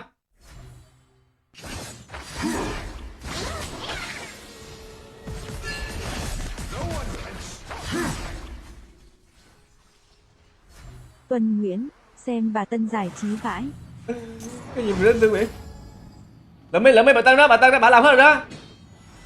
Quỷ niệm bà Tân về cái, trời ơi Trần Bình giờ làm chưa tốt hại Tân kỹ năng như trước rồi. Bà Tân bây giờ là Tân kỹ năng nha. Xem Tân nghĩ sao về Trần Bình mà. Trần Bình người chơi gọi là lăng ta lăng quăng. Đây là để Tân. An ally has been defeated. An enemy Ôi, Nguyễn has Thành been Dân, defeated. Tân lăng ta lăng quang. Nhưng mà Tân nhẫn nguyên, chút bùi nhí cũng ngon đi Tân. Bùi nhí toàn là bùi nhí Tân nữa, làm ơn đi. Trời ơi toàn. Làm người đi, trời đất ơi. Để Tân là thể hiện kỹ năng coi. Nhiều khi mà Tân muốn nam, nhiều khi mà Tân không muốn nam luôn. Defeated. Đỗ Duy, chất lắm bà Tân ở. Chữ sàn độ về chắc lắm nha. Chị Tân ăn gì đẹp trai phết. Đẹp trai hết nhờ chứ sàn nữa chứ rồi đâu. Nhìn là xỉu ngay, chị chảy nước miếng ngay. Những cái là chảy nước miếng liền. An enemy has been defeated. Phạm Chí Thiện, alo đại ca. You have defeated an enemy.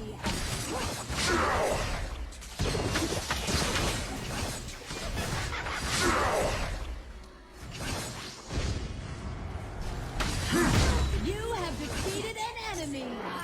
Ai á? Đừng khen gì. Đỗ Duy, biết nói ai không? Biết. Ai á? Ai nói gì? Đừng nói gì nha. Top 1 nè. Top 1 nè, Rốt Tân Vlog. Your team Mua thế này thì anh em lại nói bà Tân bút bẩn nữa. Like share cái đi nha. Like share bà Tân rồi lỡ cái đi. Cái này chắc lắm. Để Tân. Phát set boy, múa ghê phết nhờ. Ủa Hung Một Quỳnh chưa kìa, chưa để Tân. Nguyên như này đi mà Tân Hung Một Quỳnh cho anh em coi lại chắc chơi lắm. Để mày nóc để thể hiện kỹ năng coi. Tân cơm chưa mà muốn lăng ta lan quang. Nữa top 1 nào đấy.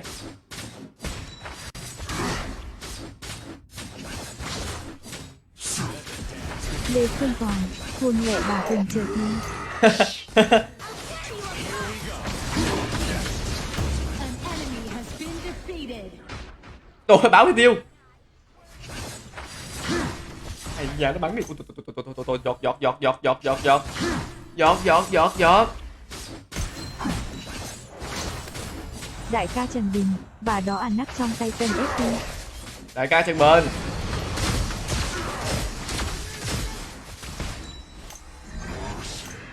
Cứ làm sao vậy? Tại sao cứ bắt người ta phải chàng gậy Hello Phương nha?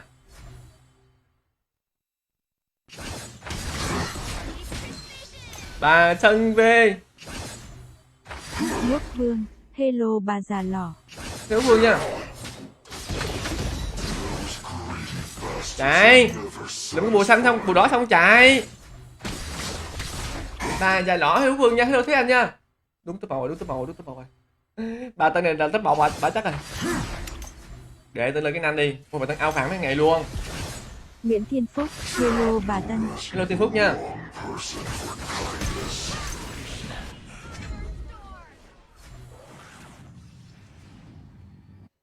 Dodging is futile.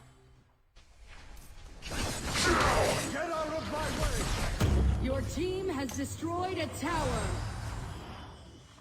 Fan blade. Từ. Hello Sabo nha. Đại ca đội bạn Sabo.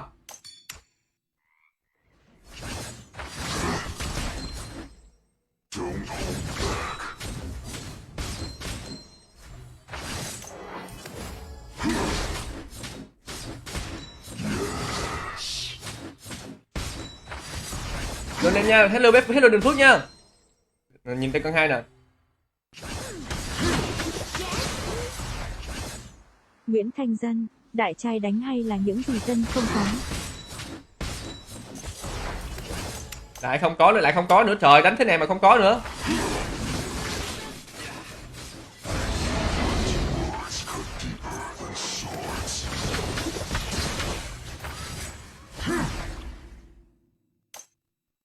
Đỗ Sơn, bà Tân thích con trai không? Bà Tân thích con trai không, nếu không thì bà thích quần thôi nha. Has been defeated. An ally has been defeated. Đây nè, Tân tới nè. Dodging is futile. Deadly precision.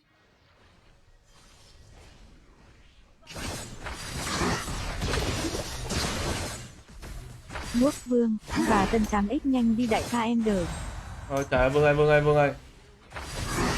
Bà Tân muốn lên hay không thôi đó.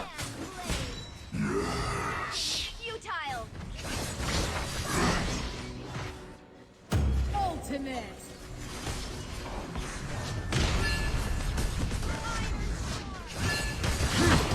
Hình như, bà Tân làm em có bầu xong bỏ à? An Ơ enemy. kìa. Your team has destroyed Nhiều quá Tân à. a tower.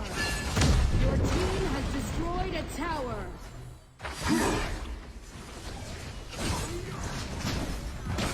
Onslaught.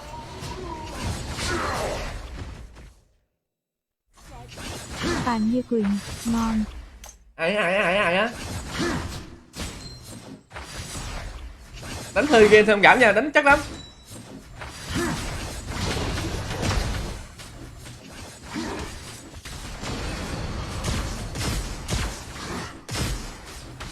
Your team has Đến giờ destroyed tao có chơi hạt rồi, đến giờ tao có chơi hạt rồi. Nguyễn Kha, buồn dô côi bà Tân khùng cũng vui. your Ôi team trời ơi, has trời ơi, destroyed anh a có tower.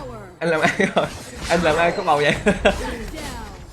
Down. Trời ơi. Ai nhắn á? Nãy ai mới comment là làm cái bầu rồi. Người đi. Ally has been defeated. Từ từ nha.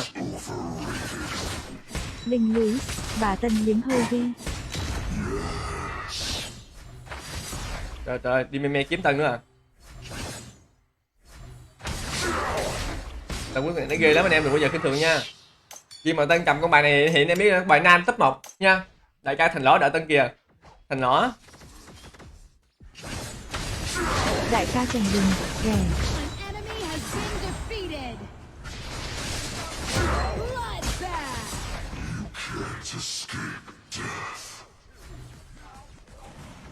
An ally has been defeated. Yêu máu á.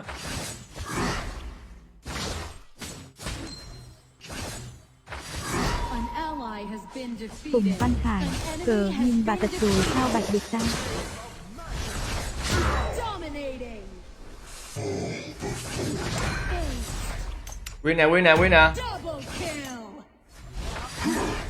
Không muốn nói nhiều đâu. Tăng Vlog không muốn nói nhiều đó. Ai hả? Tụi em nói gì nha. Châu anh gì nữa. Nó là cái sơ quá. Quốc Vương, đại ca Thành Lò giờ chắc đắp trang đợi. Thành Lõ bây giờ đang 8 mấy sao rồi, lại không gặp được Thành Lõ rồi.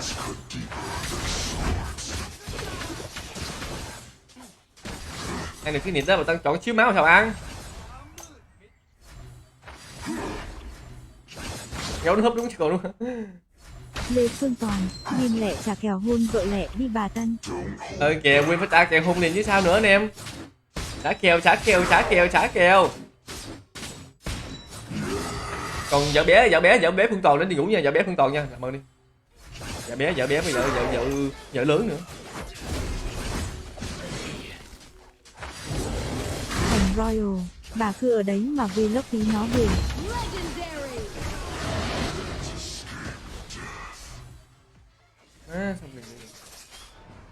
An enemy has been defeated. An enemy has been defeated.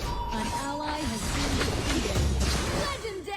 Legendary. Lê Phương Toàn, của mình vợ bé Tân khi nào vậy anh em? Double kill.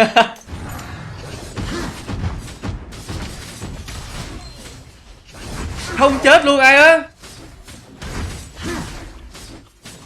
Win thôi, Toàn ơi, win thôi, ai á. Nó chắc không? Muốn nàng hay gọi là đúng cấp mộng chưa? Siêu chiến, hay luôn.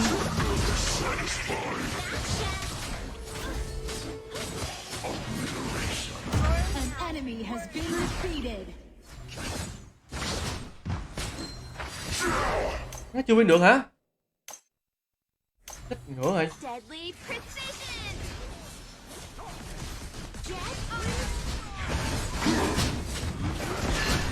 Shut down.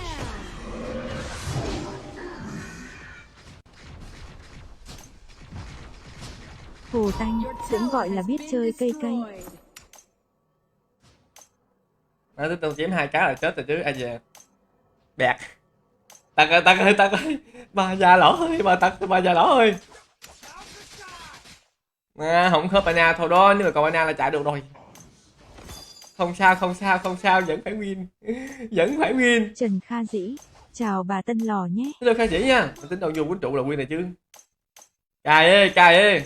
Lại game này lại căng thẳng rồi. Ông tất là hello tiêu chiến nha. Has been defeated. Hi mạnh lắm. An enemy has been defeated. Làm hết thì không ai khen nửa tiếng nữa, má vừa chết cái là chửi ngay. Quá khổ đau. Tuần Nguyễn, thua ngược. Your tower has been destroyed.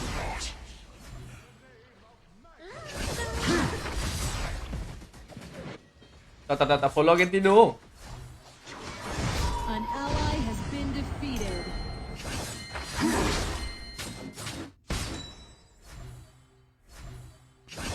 Nguyễn Trần Thiên, bố mạng quá ghê. An ally has been defeated. Your Có tower khi has nào, been destroyed. có khi nào.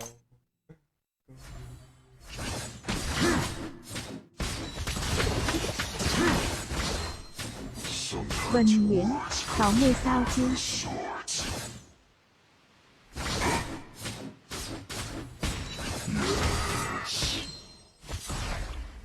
Đằng sao 15 sao 6 sao vậy? Từ từ đợi tao cho hẳn cái năng thôi.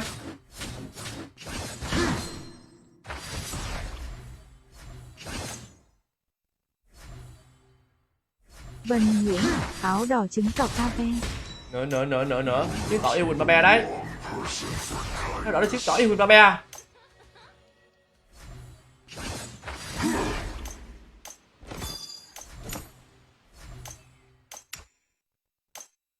Má solo kill là gấu không ta? Nguy hiểm vãi. Those greedy bastards are never satisfied. Nguyễn Em Trung cảm ơn Duy Kiên, Tâm tặng 75 áo sao đỏ nha. chính tỏ chồng em. Trời ơi trời. Mấy game sao giờ này nó căng quá vậy ta. Nó bạn nó ưu tiên.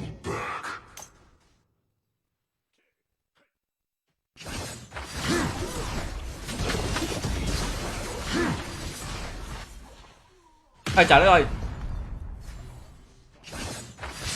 Còn trăm máu. Chí Vĩ, hế lô bà lò. Hello Chí Vĩ nha. Không biết tầm này mà tao bắn ăn được thằng ấy không nữa. Bùi xanh tao thấp ga nè. Mình nói. Words cut deeper than swords. An enemy has been defeated.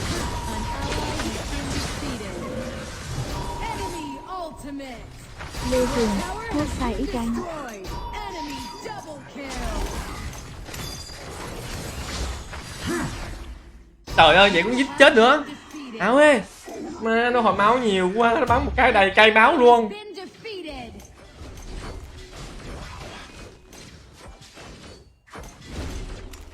Má thằng này nó bắn nhiều máu quá anh ơi, đỡ không nổi. Mạnh Cường, thua rồi. Nó bắn nó hồi máu nhiều cái đấy. Your tower has been destroyed. Enemy ultimate. Trời ơi, là trời ơi. Lê Phương Toàn, và thế là hết kèo hôn vợ mất rồi anh. Hết kẹo không bỏ rồi anh em. Hello good boy nha. Rồi còn thua rồi chồng ơi nữa. Trời đất ơi thằng nào á. Hello Văn Thông nha. Nhà tiên tri vũ trụ nha. Tên là Boy. Trần Vũ, bà Tân Thừa sao rồi team 5 chơi đi bà. Trời ơi, Trần Vũ ơi. Cái gì vậy trời, vẫn thua à? Vẫn thua à?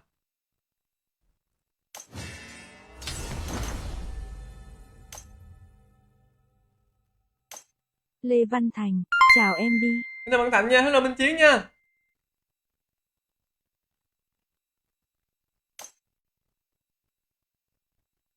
Quá mệt mỏi. Thôi mà tao đánh cao, không ganh đâu. Rồi, đánh cao đi. Mà tao đánh cao nhắm còn vui hơn mấy thằng này á, mấy thằng này vô game cắm ở su không chán chết. Qua đánh cao rồi. Làm game đỉnh cao cho cái tình cảm thôi. Dù đánh thua nhưng chồng vẫn win trong tim. Kìa Kiên. Để luôn á Kiên. Hello Văn Tuấn nha. Tân chơi như cước. Tiếng thầy tiếng đào. Nhiều khi mà tao cũng muốn win lắm nhưng mà game sao là lạ lắm. Game sao này nó lạ lắm mọi người. Quá mệt mỏi. Rồi đi mid à? Đi Vũ Đức Nguyễn, kéo em đi Tân. Trời ơi bà Tân này nè, quýnh gành còn không win nổi rồi nè, còn sao mà kéo được cái lô win thôi nha. Đánh gành nó còn muốn chết lên chết xuống đây nè, sao mà kéo nổi. Bà giờ lỏ bữa nay bà bút bẩn rồi. Xin lỗi anh em vì sự ngoan cố này, bà giờ lỏ bữa nay bà bút bẩn rồi nha. Quá mệt mỏi. Chơi game nhiều khi mà tao cũng không muốn nói luôn. Đào Minh Tiến, từ bên Bình qua coi Tân. Ok mình Tiến nha, hello Cóc nha. Chen chen chen chen chen chen chen chen chen. Gì nữa? Còn có tên BD nữa không? Đi gắt. Còn chỉ đi mid nữa chứ, để ta đi mid cho. Để làm game bầu ơi. Hữu Dư, không cấm bị chửi nè. Mặt cười lộn ruột. Rồi quên cấm nữa. quên cấm nữa Khải Minh ơi. Bà ta có gì là chuyển thành đến trước khi tên thành tỏ lên 8 bit không? Ganh mấy ganh này ganh đất sét 2 á thật sự. Nó chơi game mấy ông cốc chơi mà tân đang chạy top thì mấy ông cốc đè cái tướng tủ bơi cắm hết chả thua. Còn thể hiện nữa. Tân Nguyễn, eo xô đi. Tôi đã cấm rồi anh em ơi, làm cái bò ơi. Nói nhiều khi bà ta cũng muốn cài cục vàng cũng cho có với người ta mẹ vô cấm hết trơn à. Ai gì nữa. Có thật nổi cái này. Nhiều khi đánh ghê quá cũng khổ anh em vô cấm không mà, cay lắm. Nhưng mà không sao vẫn win thôi, cái này để tân gọi là thể hiện kỹ năng bầu ơi. Đỗ Duy, bày đặt đi đỉnh, hết. Thôi chơi đánh cao thôi. Đánh cao mới được, đánh ganh đánh nhảy vô phá không mà, cay vãi. Vào đây cho bớt stress thôi. Chơi game nhiều khi mà tân muốn cài cục vàng Esu hay là cục tím cũng khó rồi đấy. Không muốn nói luôn á. Căng tan, áo đỏ chứng tỏ đá thủ. Kìa áo đỏ chứng tỏ đá thủ nữa. Bà đó kêu đại ca non quá chứ nữa Quốc Vương Thành đánh quá non. Thành Facebook Thành đánh bút bẩn. Sao đánh cái đó được vậy anh à? Thì vào đánh đỉnh cao rồi vào chứ sao. Mấy cướp được tà thần. Hello Hàng Hải nha.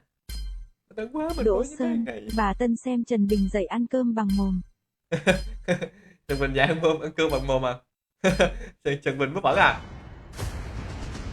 Trần Bình bút bẩn à? Thế là Thành Lưng nha. Thế là Thành Quân nha.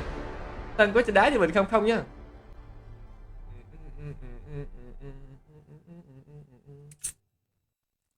Top 1 AST à? Yêu Quân, hello Tân Bú Win. Ủa, tên mình biết tướng gì ta? Good boy của bà Tân bị lóc đá nè. Vậy luôn. Hello Quân nha. Trời đất ơi là trời, chơi game kìa trời. Chơi game lúc nào cũng vậy, lúc nào cũng bà Tân hết vậy. Bà Tân ai biết đánh hết thời không à? Đỗ Duy, cục sida quá. Biết nha, đánh hết thời. Hồi xưa có nhắn tin với Tân. Kẻ địch sẽ xuất trận sau 5 giây. Khi cũng buồn. Đội xông lên. Khi mà Tân cũng buồn phải đáy à. Thấy 3 phép kìa Tân à. Tú chị Tân à, gặp anh Tú người yêu à. Đỗ Duy, nhìn cái cục kia, hết. Lại khinh thường nó đổ gì. Quét sạch.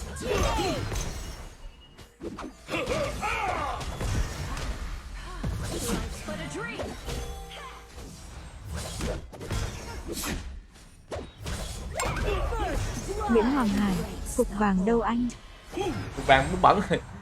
Má còn cái ít được nữa chứ. Bà Tân làm hết rồi tí việc nhưng mà ăn mạng không đó. Bà Tân này liệu có khóc hay không à? Làm sao khóc được? Mấy cái này canh đất sét bà Tân bữa mấy ngày ngay. Chạy đâu cho thoát.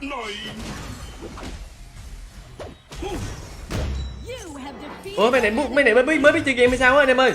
Trần Kha Dĩ, Tú đó Tân ơi. Ủa gặp Tú à?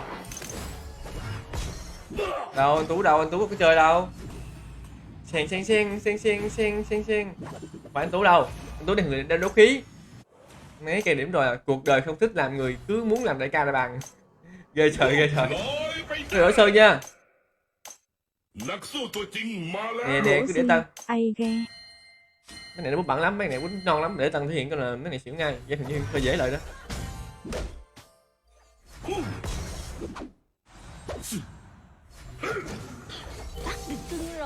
Bắt được cưng rồi. Ai làm cho ăn á? Ngay hết tôi biết rồi. Bữa đi. Dương Nguyễn, áo đỏ chứng tỏ lại thua. Áo đỏ chứng tỏ lại thua. Nè bút hết nè. Lụm cái cần gì lụm mạng thôi đó.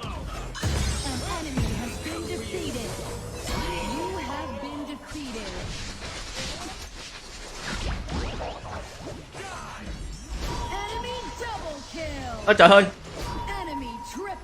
Huyền Đăng Khoa, Ngọc Rat bà Tân ơi. Trời ơi, Đăng Khoa nhắn tin cho bay Tân đi rồi Tân gửi cho. đọc cái dài dòng á nhưng không nhớ nổi. Mà tìm mình 3 phép thế này chắc là đi nữa rồi, cái này chắc là thua nữa rồi เขา đó. นี่แหละคือท่าไม้ตายของข้าขอเช็คระยะหน่อยนี่แค่บอ Nó hơi tốc biến nhiều. Wika Bobo. Dương Nguyễn, lò có người yêu rồi bà Tân ơi. Follow này follow. Có người yêu. Nó chơi Mina mà còn La Vi nữa. Game này mà tem bên kia mà lách game mà tem mình xin mới bị cùng. defeated. ขอเช็ค An ระยะ enemy หน่อย has been defeated. Trọng Phúc, ba phép chắc không ổn. Má, không giòn rồi game này, không giòn rồi mọi người ơi. Game này có vẻ không giòn rồi nữa thôi.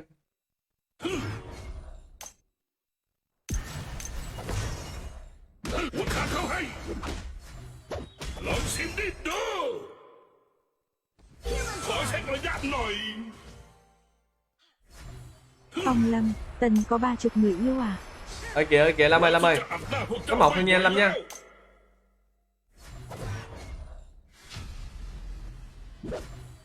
Khổ thế nhỉ. Cục vàng Ester.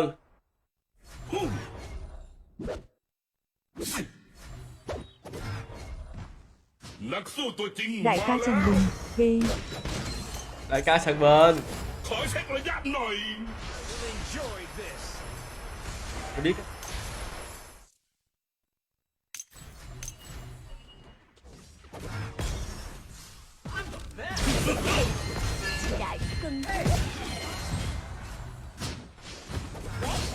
Đỗ Sơn, Tân lên full chí mạng đi 3 phép cuối game. Mà hướng game thua đó nữa chứ.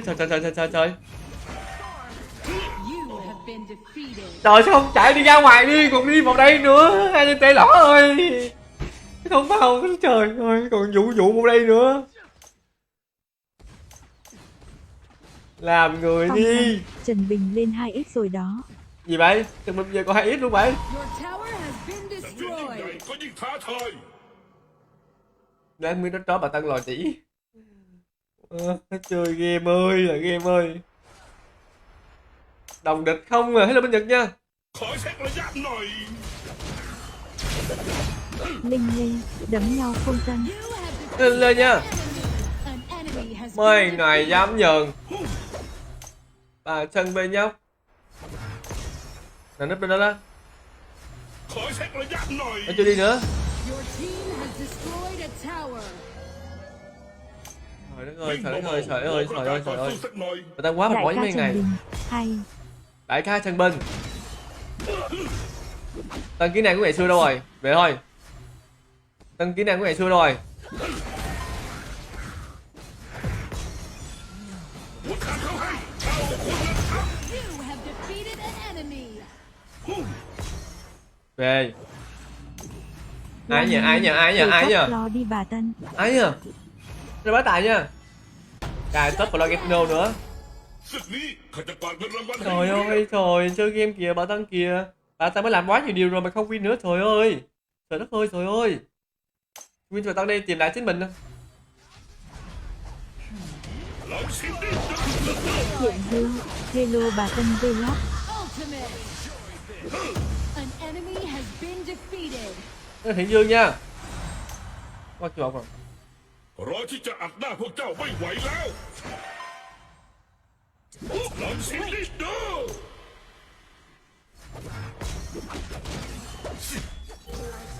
Linh Lê, cứ rình KS. Ôi trời ơi, nữa, càng ít nữa, hello Thiện Dương nha. Còn cái hết nữa thôi. Người ta làm hết sức mình đó, quýnh rồi hết mình rồi đó. Mà không win nữa thì พว thôi ก đó. นักสู้ในตัวข้า Chơi game lúc nào cũng vậy, lúc nào cũng bà Tân. สุด Lúc nào cũng là bà già lõ này hết á. Hết mỗi. Chứ mình đẹp quá mi bà lõ nữa. Nữa bà lõ nữa. Bà già lõ này bà quá bỏ rồi đó nha, đừng bao giờ. Nguyễn Trung Kiên, trồng giỏi ghê tối có thưởng chai dầu ăn. Kìa chọc ăn ๆ nữa. นักสู้ตัว Bỏ จริ đi ง trời. มาแล้ว Tha cho bà Tân. Tha đi. Piu piu piu piu. Nổ. Your team has destroyed a tower. Chạy. ชิมดิดู Cảm ơn 102 tập 35 sao Chào nha. hoặc payer cao. Nữa hello Long Quỳnh nha. Tài sản lực cái gì cứ hay. Bà Tân coi giờ hay đâu. Bà Tân nó bả nó. Đây nè đi. Lên xuống này thành. Trần Kha Dữ, Tân có kỹ năng nói PS cắt lỗ tai đấu. Chạy đi Natania ơi. ขอเช็คระยะหน่อย Tiếp tục cài sách nồi. Ultimate. ลอยไป Đỗ Sơn, Tân full tốc đánh chí mạng mới win được win. An enemy has been defeated. Ai hello Phong Lâm nha ai. Bà Tân nha, bà Tân đó. Qua đây đánh lại khác bọt liền.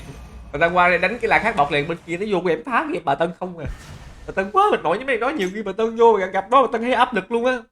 Đánh thế này người ta chơi game phải Quốc Vương, late game bà Tân khóc nhờ. เลือดนักสู้ในตัวข้ามันพุ่งพลาดสุด Lại khóc nhè nữa, ướt được khóc nhè. ๆขอเช็คระยะ Ướt được khóc nhè, hello Văn Sang nha. Ướt được khóc nhè luôn á.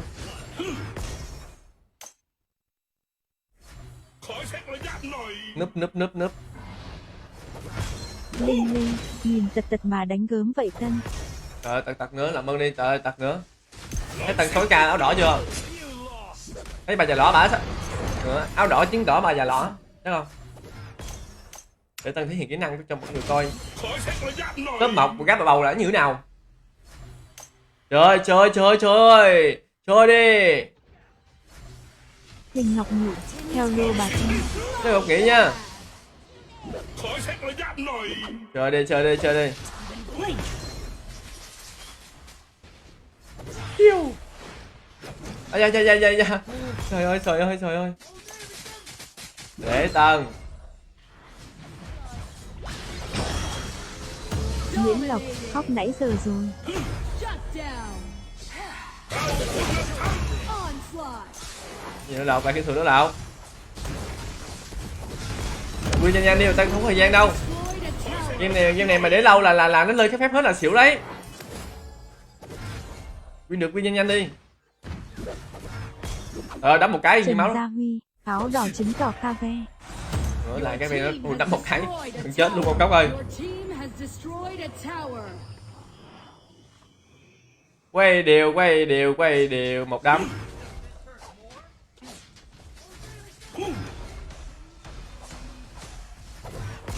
Trời ơi, ngay để gần chết rồi kìa. Long An Huỳnh, ally Huyền has đi been dẫn đi tay Vinh. defeated. An enemy has Nữa been Long Huỳnh ơi. defeated. ขอเช็คระยะหน่อยลองชิมดิดู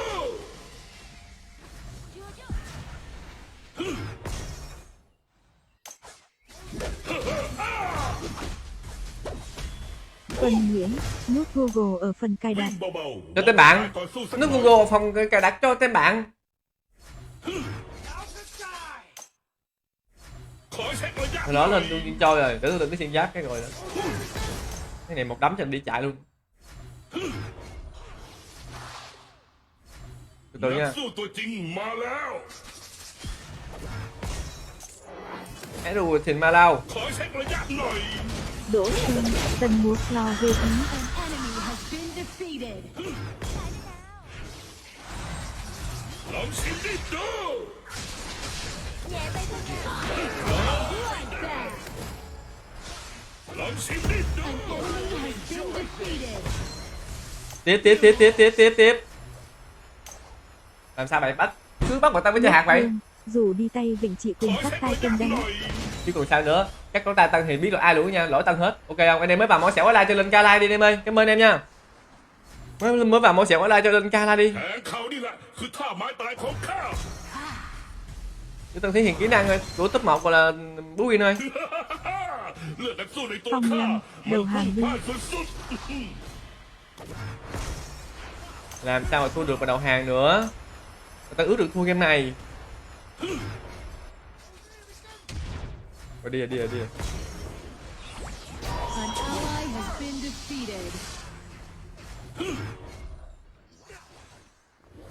ๆลอง Nước ชิมดิ Hương, ดู chị Quỳnh X ngủ kìa Tân đi đập đá.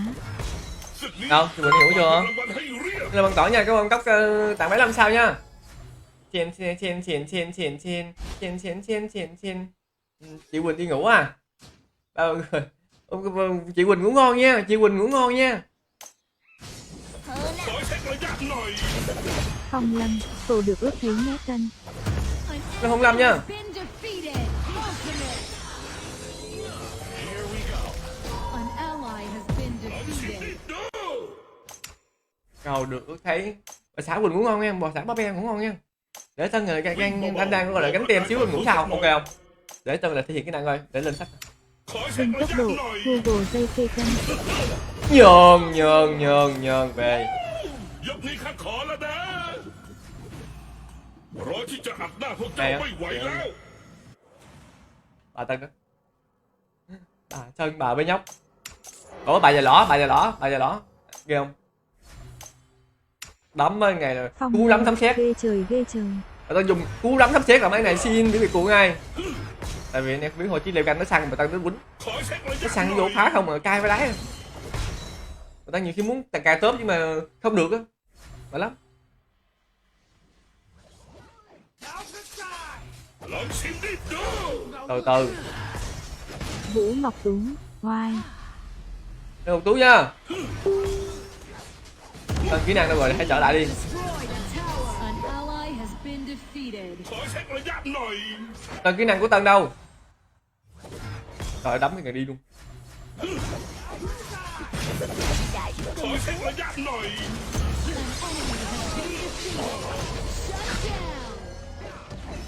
Vinh tốc độ, Ras lên chí mạng đi Tân.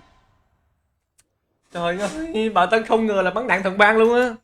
Bà Tân tính combo sau băng xương là chạy được rồi. Mà nó chơi đạn thần quang vô đầu Tân. Cay á, ta không ngờ được.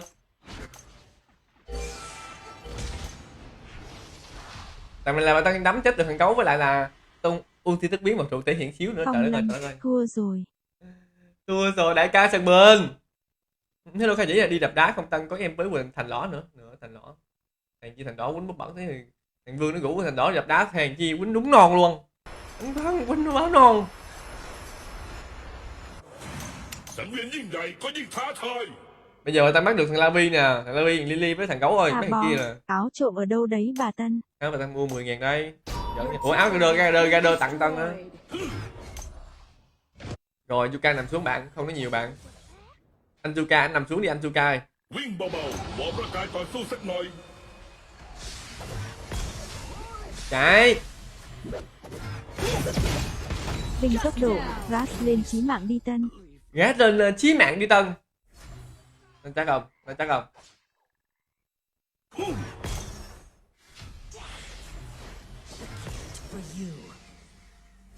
Đừng nghe nói gì nha. Một.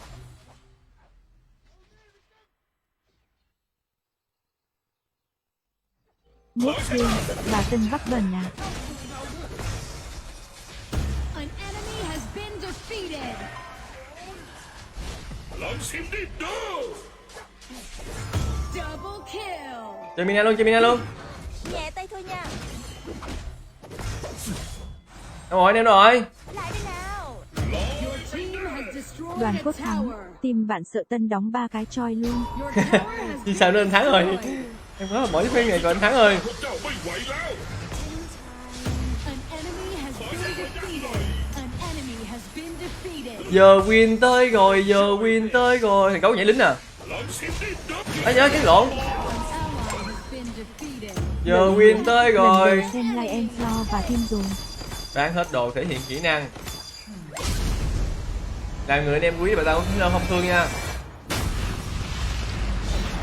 Nhiều khi muốn win nhưng mà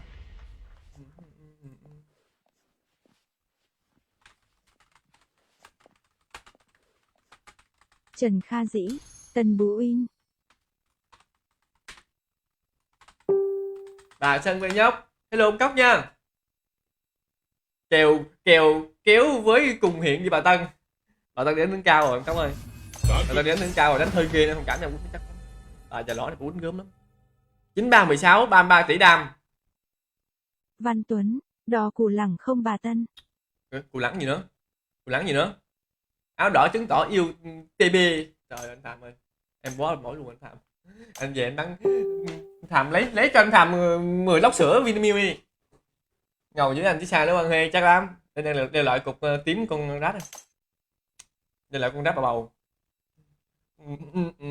Lấy cho anh Tham 10 bịch sữa Vinamilk đi. Tôi mua đâu nguyên người ở nguyên quốc gia đây, mất nguyên quốc gia đây.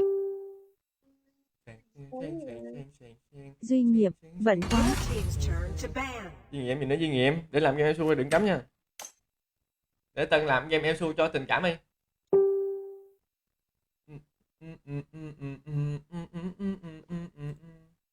Đừng ai nói gì hết nha. Hello Binh nha. Anh bán Hà Lan Tân Vlog. Lại là Quỳnh đây, hello Đức Quỳnh nha. Chọc nhỏ, làm trận floor mid đi Tân. Game này nó cho mình đi AD nên là chơi Elsu anh em ơi. Game này nó cho mình đi AD nên là xin phép mọi người là chơi Elsu. Ok không? Mà lắm, game nào phải lo lắng hết đó. Nhiều khi không muốn nói luôn nha. Hello Phúc Khang nha. Và mới gia nhập mấy nay. Hello Phúc Khang nha, hello em nha. Để Văn dậu, làm trận thon đi. thôi nè nữa để Tân nói Elsu rồi. Mấy nay mà Tân quýnh canh là mấy ngày chơi game chống Elsu và Tân là nên biết. Cái canh 70 sao mà nó ám ảnh Elsu và Tân luôn là anh em biết rồi đó. Chắc chơi như nào đó, trốn mình cao quýnh Elsu. Mấy nó chơi game gì mà nó chơi chống Elsu này cay quá đấy. Đây để Tân, mấy này xong hết rồi. Để bà lâu ơi. Xin lấy điểm cho các bạn. Quốc Vương, bà Tân cần anh vô bắt bẩn cho bên em. Nhớ Quốc Vương. Bà Tân bây giờ mới chạy hàng hết các bạn nè. Anh em biết gì sao mà mấy bà. Elsu trong ta bà Tân ám ảnh đánh 7 sao. Không chơi game mà.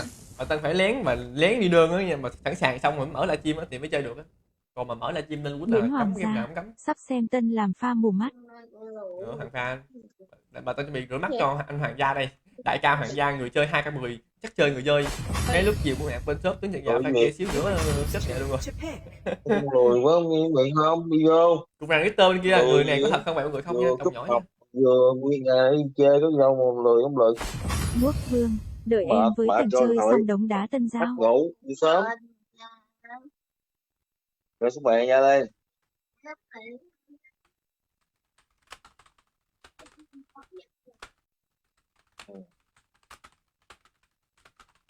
Ten seconds remaining. Tống Nguyễn Văn Đoan, Hy Anh. Hello Tống Nguyễn Văn Đoan nha. Đợi em mới Thành chơi xong đóng đá Tân như hôm qua đã nữa trời đất ơi. Hello Văn Đoan nha Thành thì bút bẩn.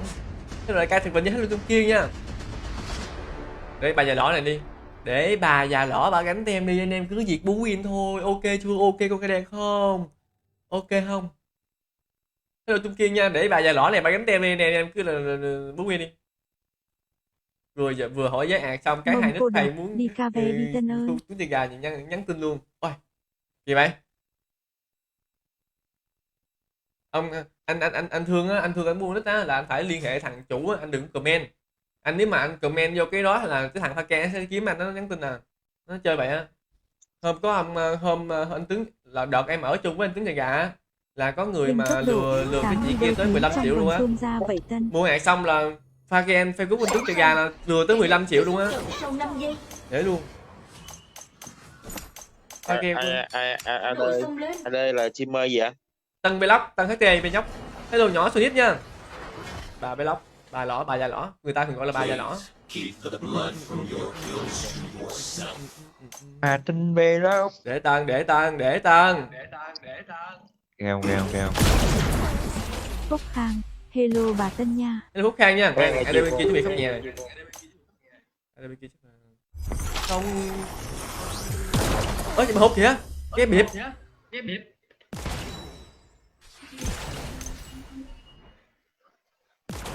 Ngày bên support ra, bên tới ngày support elite.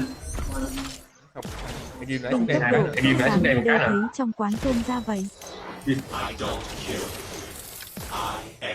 Tân thử thách im lặng không nói chuyện từ giờ tới cuối live. Ông bà Tân làm người bà Tân ơi.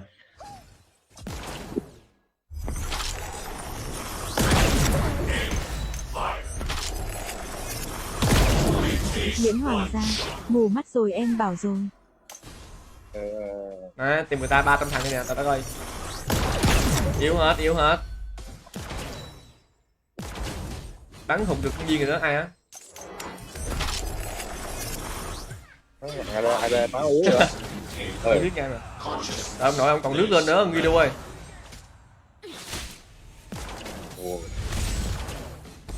Đó. First blood. Trình luôn rồi. Ủa? An ally has been defeated. Người Ông thương, tẩy cục vàng gas You đi have chân. defeated an enemy. Con mang bao bao à? rộng rồi. Rộng tiêu rồi. An Không có enemy ra ngoài has tiêu rồi. been defeated. Không có gần đâu, không có gần đâu. Rủ gần mình có gì đi gần vậy?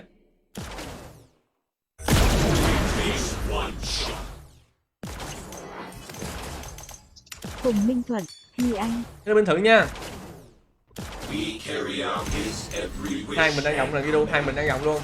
Ai đã tư, hình như là Aster hay gì đó, hình như là Aster cục vàng hay sao đó đúng không? Hello Bình Thuận nha. Hello Bình Thuận hello em nha.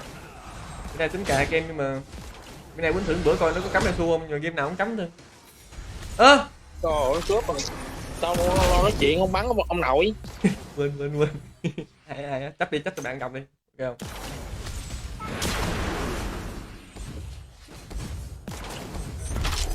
Mông cô độc, đi cà phê tròi đi. Yếu hết rồi. Cứ hết bị chạy giờ hết rồi. Từ thôi. Để tân. Hai một tư. Cài cục vàng hết rồi đúng rồi. Tính hồi nãy là quýnh nhạc em rồi đó nhưng mà định Đại cài nó ca thử Trần coi. Bình, V. Nó có cắm eo su không nhưng mà nó cắm hoài à. Cho nên chắc là mai quýnh nhạc em. Tí nữa ốp lại quýnh nhạc. Yếu. Không phải mà. Ơi. Ủa? Đừng trúng thằng Hunter. Yếu kìa. An ally has been defeated. An ally has Gì been trời? defeated.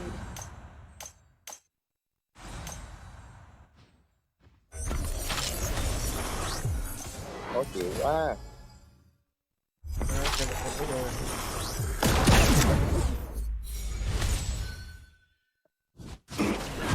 Tôi lưu trụ luôn á. Đại ca Trần Bình, bye bà đi ngủ đây. Cái này đại ca nha. Đại ca là ngủ ngon nha. Your tower has been destroyed. An enemy has been defeated. Dạ không. Bắn đi, lo nói chuyện không vậy? Đang nữa nói chuyện đang bắn không cốc.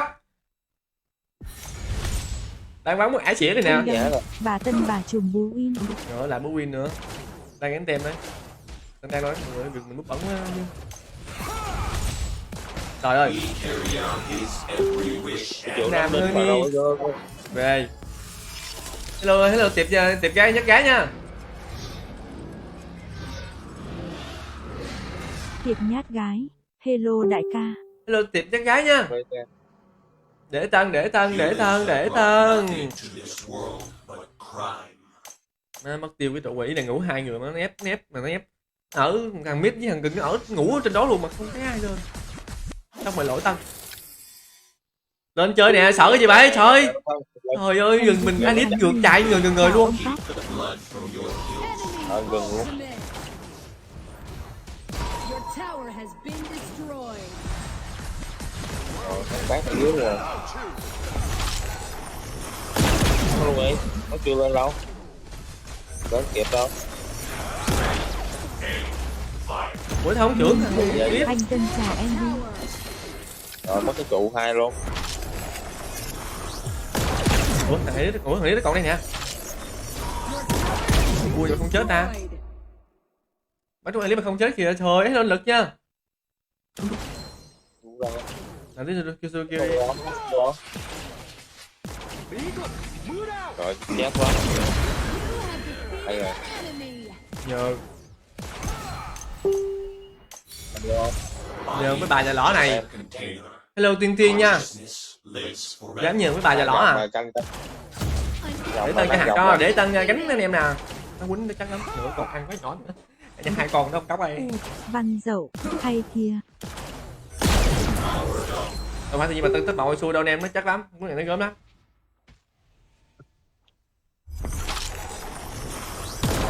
Về cái. Số 7 là phải dễ chảy. Nữa anh Tùng ơi. Anh Tùng ơi.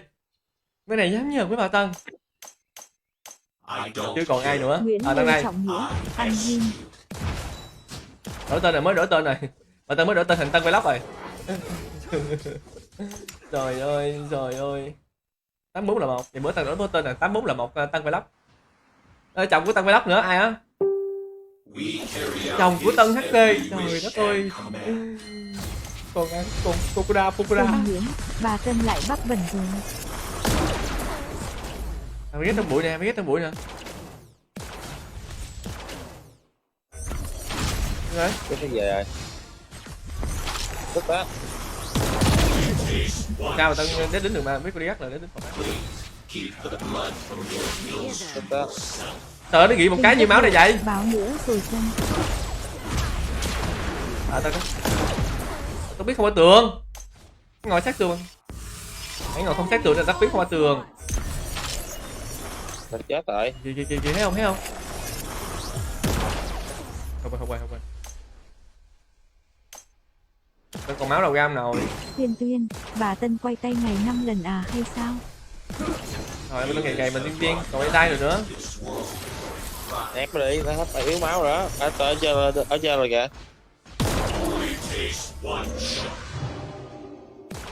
Đó Predator rồi không?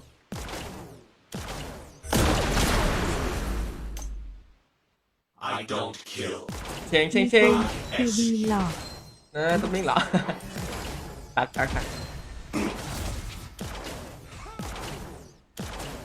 Để sao đi video để tao gọi là 5k2 bàn mấy thằng biết bên kia nó trói một cái là chết luôn á. Thiệt á, thằng biết bên kia mà nó trói dính là đi luôn á. Luôn cống nha. Mới lập lạc phụ hồ xây cho thêm bự mà. Chồng của Tân ST.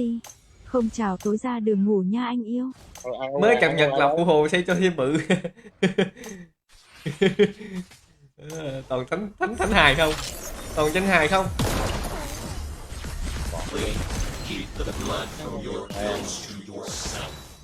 Trời ơi, anh em muốn lộn này nè.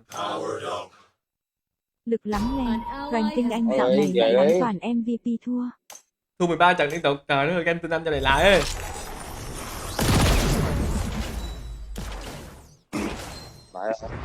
Tại vì nó ép mình quá. Gấu kìa. Yếu rồi, biết yếu kìa. Đỗ Trung Thiên, ngọc của bà Tân là gì vậy? Yếu kìa. Đó, chết. Cọc đỏ 10 viên tới lệ chi mạng, cọc tím là hello Tiến Lộc nha. Cọc tím là 10 viên, cọc bạc lý tóc chạy, cọc xanh là 10 viên, cọc lý xuyên giáp nha.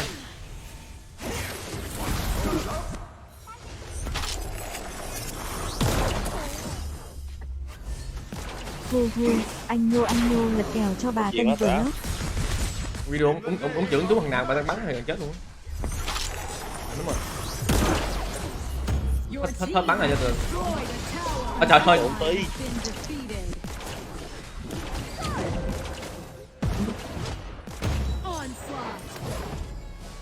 Ok, anh em làm việc kia hết đi đây. Ok đó. Biết luôn. Còn gấu nó ra không ta? Tiền gấu nó ra ta hết chứ chạy rồi. Ông tới mấy chỗ đi. Thì gấu nó ra ta hết thì đi ra nha. Cái trụ này nữa. Gấu núp đâu gọi nó ăn bù xanh, ăn gì á. Đợi gấu núp á. Đúng rồi, xanh rồi. Ở đây này còn bù xanh nè, để Tân. Ông Thương, mùa này trong bảng xếp hạng top nó không Bù đều. xanh kìa, ê, gấu Nó không để gì tăng nhập nữa gấu ta. Nó có dụng nguyên cái thôi nè. Ủa nó FK hay vậy? Hay gì vậy? Lại phải win nữa, trời ơi.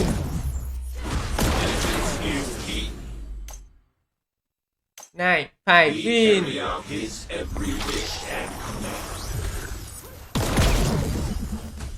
Bà chỉ cần video trưởng trúng thằng Aster một viên thôi là bà tăng bắn một viên nữa là đi chạy mai. Rồi nè xuống đây nè, nó lên đây được giờ nè. Rồi, người ta ngắm sẵn ở đây nè. Trưởng. Đúng rồi đây kìa. Lọ rồi. Nè. Trưởng lại. Đúng rồi đó. Rồi đó. Yếu hết. Cài vô đó. Gấu kìa. Gấu áp ca nó đi đâu ạ? Gấu AFK hay rồi. Lực lắm len. Gấu Môn AFK. bình thường. Trời ơi, gấu ơi, đừng ba. Gấu làm vậy mà Tân mừng lắm gấu ơi. Trưởng. Ta thằng luôn đó chúng. Dưới rồi kìa trưởng. Has destroyed a tower. Dưới cái xương đó chúng rồi đó. Không win này. Không win sớm. Gấu ghê bao nhiêu? Gấu nữa. Bad. Không win sớm.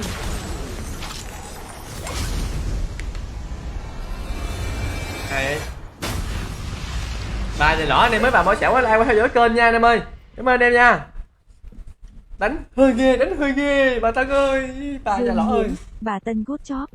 Bà Tân good job, bà Tân phải good job.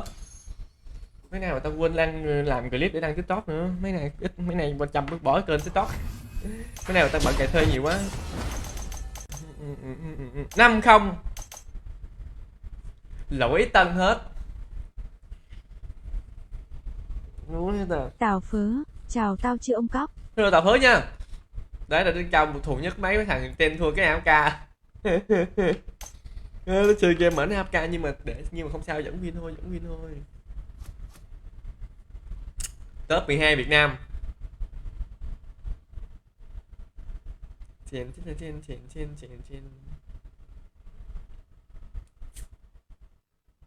Hey Bi, alo. Hello Happy nha.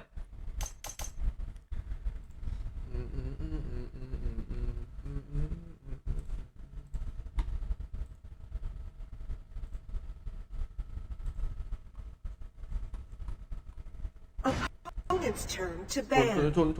Thun. Hello Happy nha. Hello Ngọc Khải nha. Vương Bá Hoàng, ghê. Chưa sao nữa anh em ơi, lại muốn Nesu nữa à? Để tao.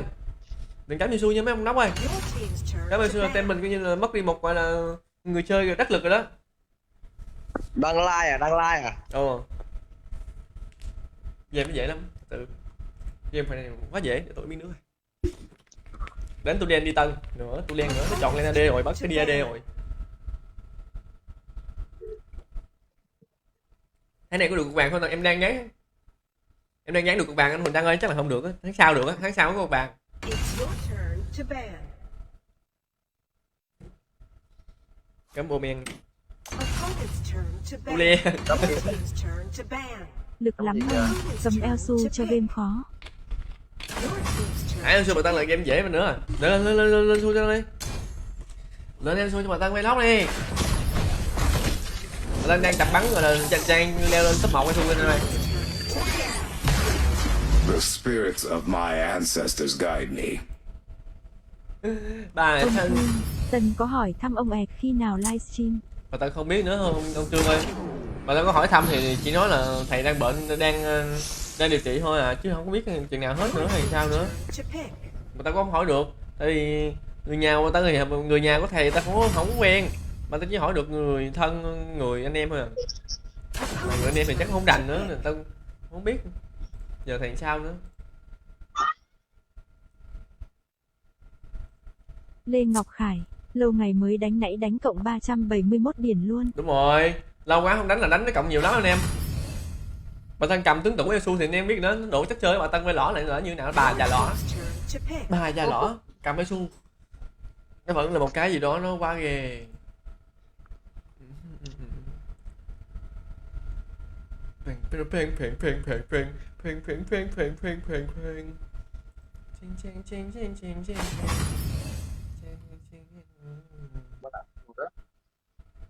Gì nữa thật sự mấy ganh này mà thái Elsu cho bà Tân thì anh em biết đó, anh em gì cuối nguyên thôi đó, ok không? Ông Thương, cũng có thể ông đi cải tạo cũng không chừng.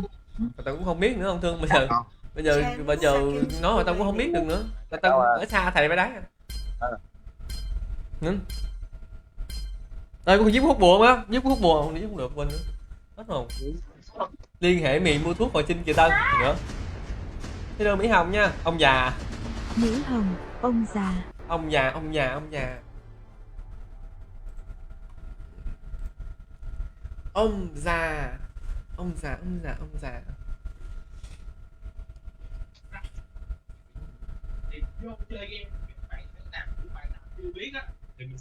Ơi tới một zip luôn, cùng bằng zip luôn kìa ghê vậy. Lê Ngọc Khải. Chào Nhớ Tân thầy nha. vãi ò. Lôn góc nha. Nhớ thầy đúng rồi, tao cũng nhớ thầy mới đái. Thật sự luôn. Thầy giáo chất. Thầy giáo chất của bà bê lắm. Má em khó chịu nha Tân nha. Lo được, dù quýnh này ghê lắm, yên tâm đi, game mà cầm su là tạm win thôi. You are on the red team. Phạm Nguyễn Minh Bảo. Tội bút. Bút từ nhai. Bút từ nhai bị nẹt rồi rồi. Để Tân thể hiện kỹ năng gọi là top 1 bú win Tân phải lỏ cho anh em coi. Không phải tự nhiên người ta gọi là Tân là trùm bú win Việt Nam đâu, nó chắc lắm, cái gì cũng phải là thì top 2 ba mạnh, đúng rồi, chắc lắm. Tuấn. Nãy em vừa vào trận đỉnh cao lỡ tay chửi. Trở lại chửi cái đó phá một.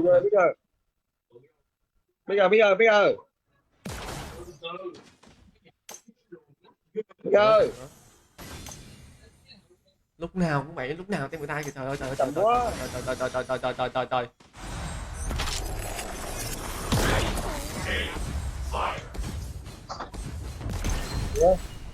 Humans have brought nothing to this world but crime. Là đến bây giờ chắc là cái luôn các bạn xã nha. Tuấn An. Chi Tân. Ê, tên người ta quýnh mấy trăm thằng băng trụ, tên mình đâu hết rồi. Theo tiếng An nha.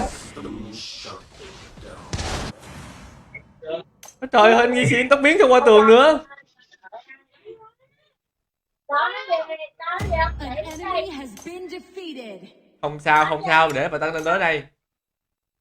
Để bắn quay gì mà hụt nơ, quay trúng không được. Nhanh Công quá. an xả. Thi Anh. Chưa quan trả nha. I don't kill. Cái nhà I ông mày. execute. Công an xã, trời ơi, công an xã nó ghé thăm bà Tân à. Trời ơi, công an xã ơi, tha em đi, em có đập đá đâu mà hỏi thăm em. Phạm Nguyễn Minh Bảo. Anh lai đến mất giờ đánh. Body is Không biết just nữa. a container. Mấy anh rủ em đập đá hoài nè, anh công an xã ơi, bữa nó đi. Thôi giờ bắt cùi đỏ kìa.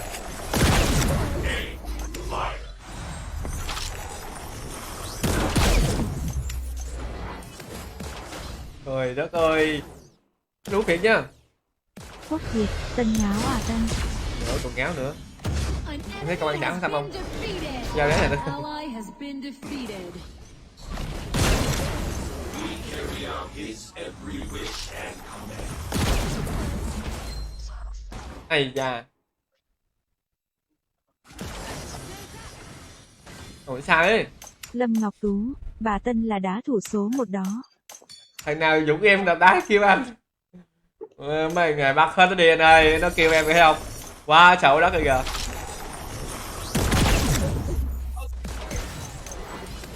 Về. Không nói rồi. Bà Tân đã thủ số 1 nữa, mà đuổi nhau cứu nhau. An enemy has been defeated. Lực lắm lên. Ra lấy đá nè Tân. Rồi. Do hết map hay sao á? An ally has been Do bên cổ do nó có. Tôi ghi mút do. Humans have brought nothing to this world but crime. Ủa? Thằng do cái gì mà nó 22 cây vàng như vậy rồi? Trần Hữu Phúc. Cho em cái xin đó đi bà Tân ơi. Ủa, Phú ơi, cái gì này sao cho được? I don't kill. Anh này. Chống hai.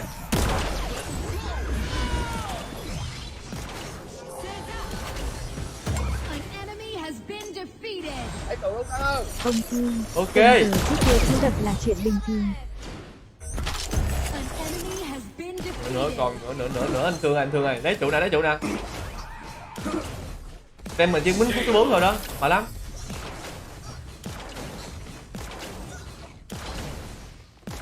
Your team has destroyed a tower. Your tower has been Lên destroyed. Không Ngọc một Khải. hai. Bú đá thì không nói làm gì Tân chỉ. Nữa lại nữa, bú win thôi, đúng rồi, nó Khải chắc lắm. Cân 5 đi em ơi. Trời ơi, mà Tân những cái ta về mà Tân mất cười Enemy quá. has been defeated. Trời ơi, cân 5 đi em ơi. Play nha. Please keep the blood from Vừa đen. your kills to yourself. Anh Super Nhan và những người bạn. Hello anh em này nãy. Hello Sutada Bekora nha. Nguyễn Trung Kiên, Tân Đầu Bò. Lần nữa Kiên ơi. Nữa lại chửi nữa. Watch out.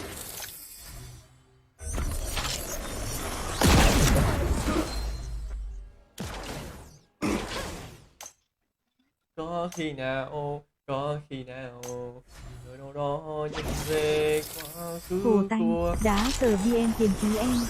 Only takes one tiếp shot. tục rồi.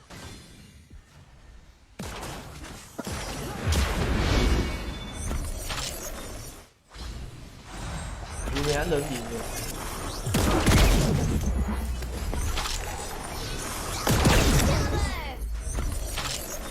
Osada Pekora, hàng ngày live là mấy giờ vậy? Tới nay 11 giờ với 9 giờ tối.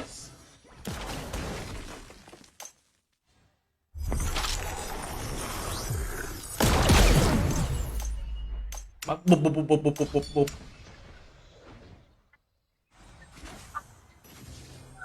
Lê Ngọc Hải, bà già rồi nói ít thôi. Rồi lại biết đâu. Mấy đi đúng rồi đó. Cái xa luôn. Bắn đèn trong kia. ai á, đúng cấp 1 rồi. Ôi trời lỏ. Quốc Việt, Tân Gà vậy. Nước Việt chắc chơi đó quốc Việt. Về tao đi. Lives forever. Để tân về thủ đen cái đây mấy con lính này nó chết dần chết còn đây nè.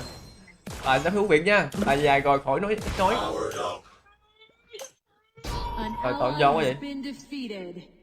Anh Dọn anh lạc lò giữa dòng đời xô đẩy. An enemy has been defeated. Công an xả, chơi phai phai đi em ơi. Thôi anh ơi, em quýnh liên quân thôi anh ơi, anh kêu em chơi phải khai nữa. Please Rồi, keep tôi the biết không nghe blood kìa. from your kills to yourself. Vô văn minh nha.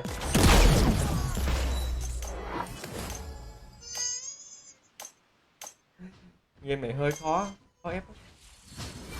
Cái cha đê nhiều quá. Nguyễn Trung Kiên, bế con đi game gì rồi nè. Quay tụi dưới ta. Bây giờ xuống ép từ dưới nó nữa thì sao? Nó đông lắm. Nó đê do. Có những người kêu hình như là xuống 100 không có đảo.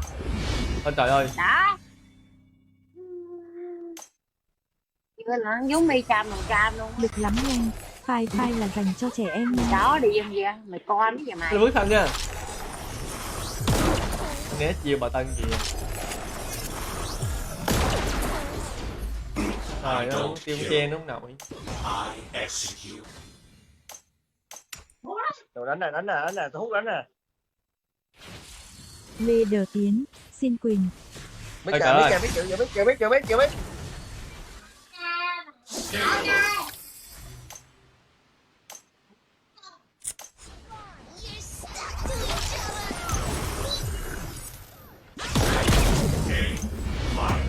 Lê Chịu Ngọc hết. Hải, Sao đâu đây? phai phai đồng đội em mà. We Trời ơi, Khải ơi, đồng đội của Khải nữa. wish and command.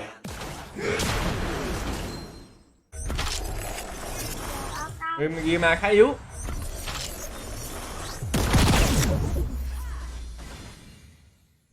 Hoàng Công Việt, tân này đẹp gái vậy. Ôi trời ơi. Gì nữa, hello tiến sĩ nha. Về. Game này có bộ căng người ta.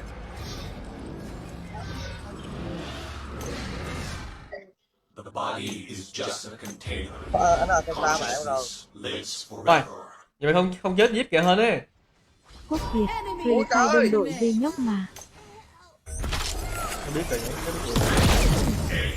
Fire. One step back. Vậy đó, cái xa. Steps forward. Humans have brought nothing to this Thằng nào kìa, thằng nào á? world but crime. Từ từ giết với John đúng bài luôn. Ông Thương, Zip đi với Ron đúng bài luôn. Đúng rồi, Mặt giết với John. Giết với Dũng.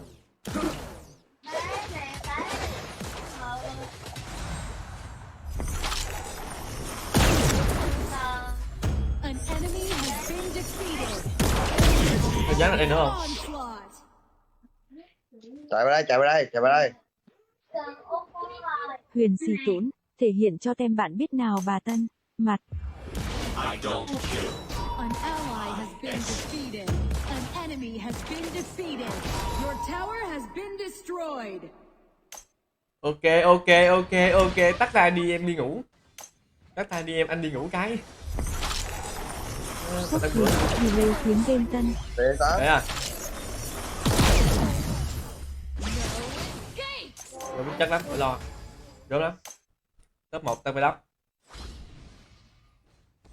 We carry out his every wish and command. Rồng đi vậy trời. Miễn khoa, delay tiếng kìa. Delay tiếng à? Ủa sao bị delay tiếng? Sao bị delay tiếng?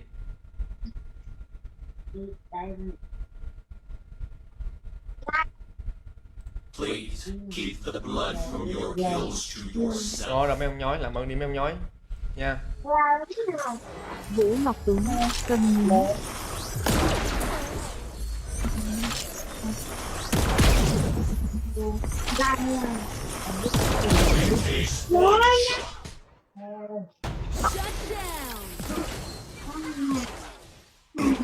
Đừng game này cái bộ khó ta.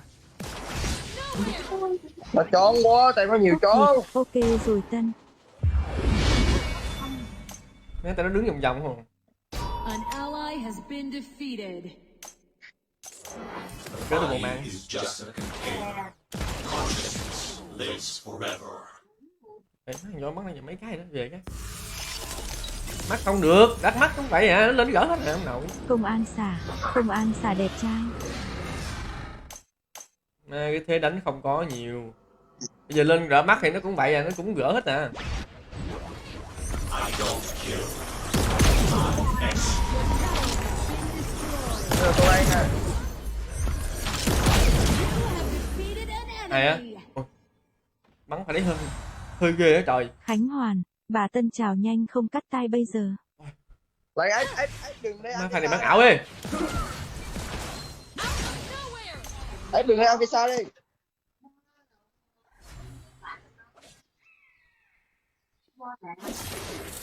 Shut down. Má khúc rồi mà bay. Nothing to Khúc this rồi mà ổi ra hay vậy? Enemy double kill.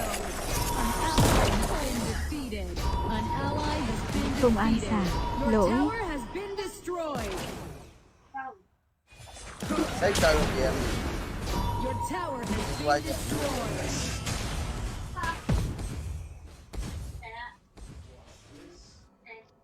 Rồi, Your tower has been destroyed. Lê Ngọc Khải, thôi báo công an nhanh. Má, Your tower bút has tờ been em bị hút destroyed. rồi. Please keep the blood from your kills to yourself. không sao, vì đã có tao ở đây rồi. Qua cái xa kìa. Cái xa ghẻ. Thinh Đức Le, ranh đi hu hu. Mấy ngày mới nói chơi điếm quá mà tao hết chơi chung rồi mấy. Body is just a container. Nó chơi game mà tròn cắm lớn tủ không. Lives forever. Chơi game cắm lớn tủ với nhau không rồi xong rồi chat tổng thể hiện không.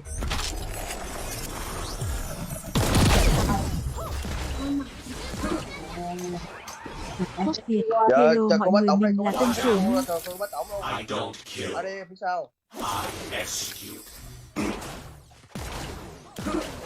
An enemy has Hay rồi, hay rồi, been hay rồi. defeated.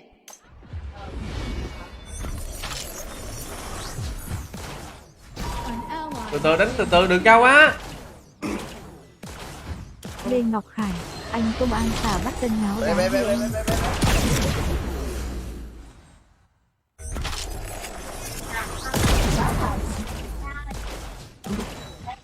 Humans have brought nothing to this world but crime. Đấy kìa. Không tới. Phá đi. Nguyễn Đăng Khôi, tóc không bù xù nên đánh không hay rồi. Đi đầu ngược cái dài. Đấy một kìa. Màu nữa. We carry out his Nhà kìa, con xe quýt bể nhà kìa. Anh ơi. Học đi mà. Minh Hoàng, Lô ông khóc sao này? Không đi không đến bù xù sao đi đất rồi? không hay rồi. Đánh cao cài điểm. Vô bắn rồi. Giờ phải tăng mấy cái nữa. Đi lộ cây giấy. Please keep the blood from your kill stream. Ui da. Lê Ngọc Hải, ồn quá. Em trao đổi cây giấy. Nhà kìa nha các ơi. Lên top kìa. Bắt đầu ngược luôn kìa. Có lẽ đây. Quá hơn như là ngược đây. The body is just a container. Phạm Thanh Nguyên, Lê Văn. This forever. No escape. Ồ, sao phải nổi phải. Không biết tụi nổi không nữa cho nó hay đi rồi.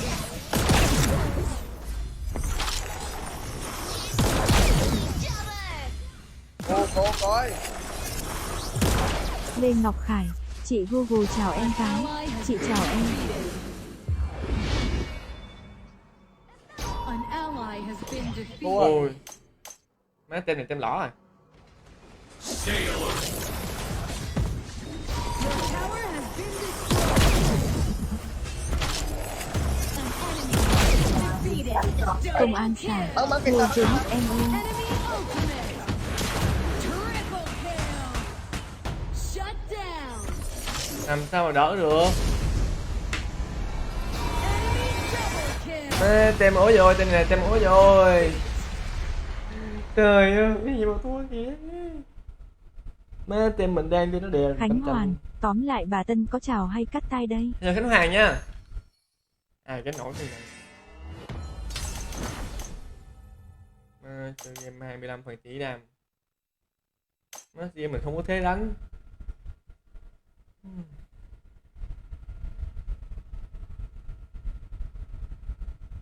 Không Thành không Hiếu, tranh chấp mục tiêu chị được. Google chào em đi.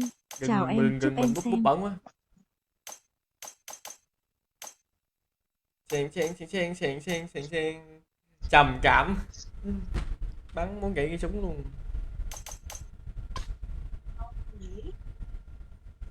Học sinh nghiện. Quá đứng đau. Lê Ngọc Khải, chị Google yêu em không chị? Chịu rồi, thôi bye anh em, chúc anh em cũng ngon nha. Tao ốp anh em ơi, 11 giờ rồi. Đến giờ phải rút lui rồi anh em ơi, bye anh em nha. Ok không? Cài mới đấy, buồn hiu luôn. Đây nè, nhìn sẽ đấu nè.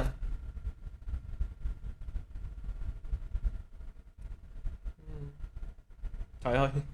Cái đồ băng danh nha, anh ngủ đây bye mấy đứa. Xà, anh ngủ đây bye mấy đứa. Bye anh em nha, chúc anh em ngủ ngon nha. Anh em nào chưa follow thì cho tên xin follow kênh nha anh em ơi. Bye mọi người nha. Bánh thế này mà không biết nổi nữa. Trời ơi là trời. Đầu ơi là đầu ơi.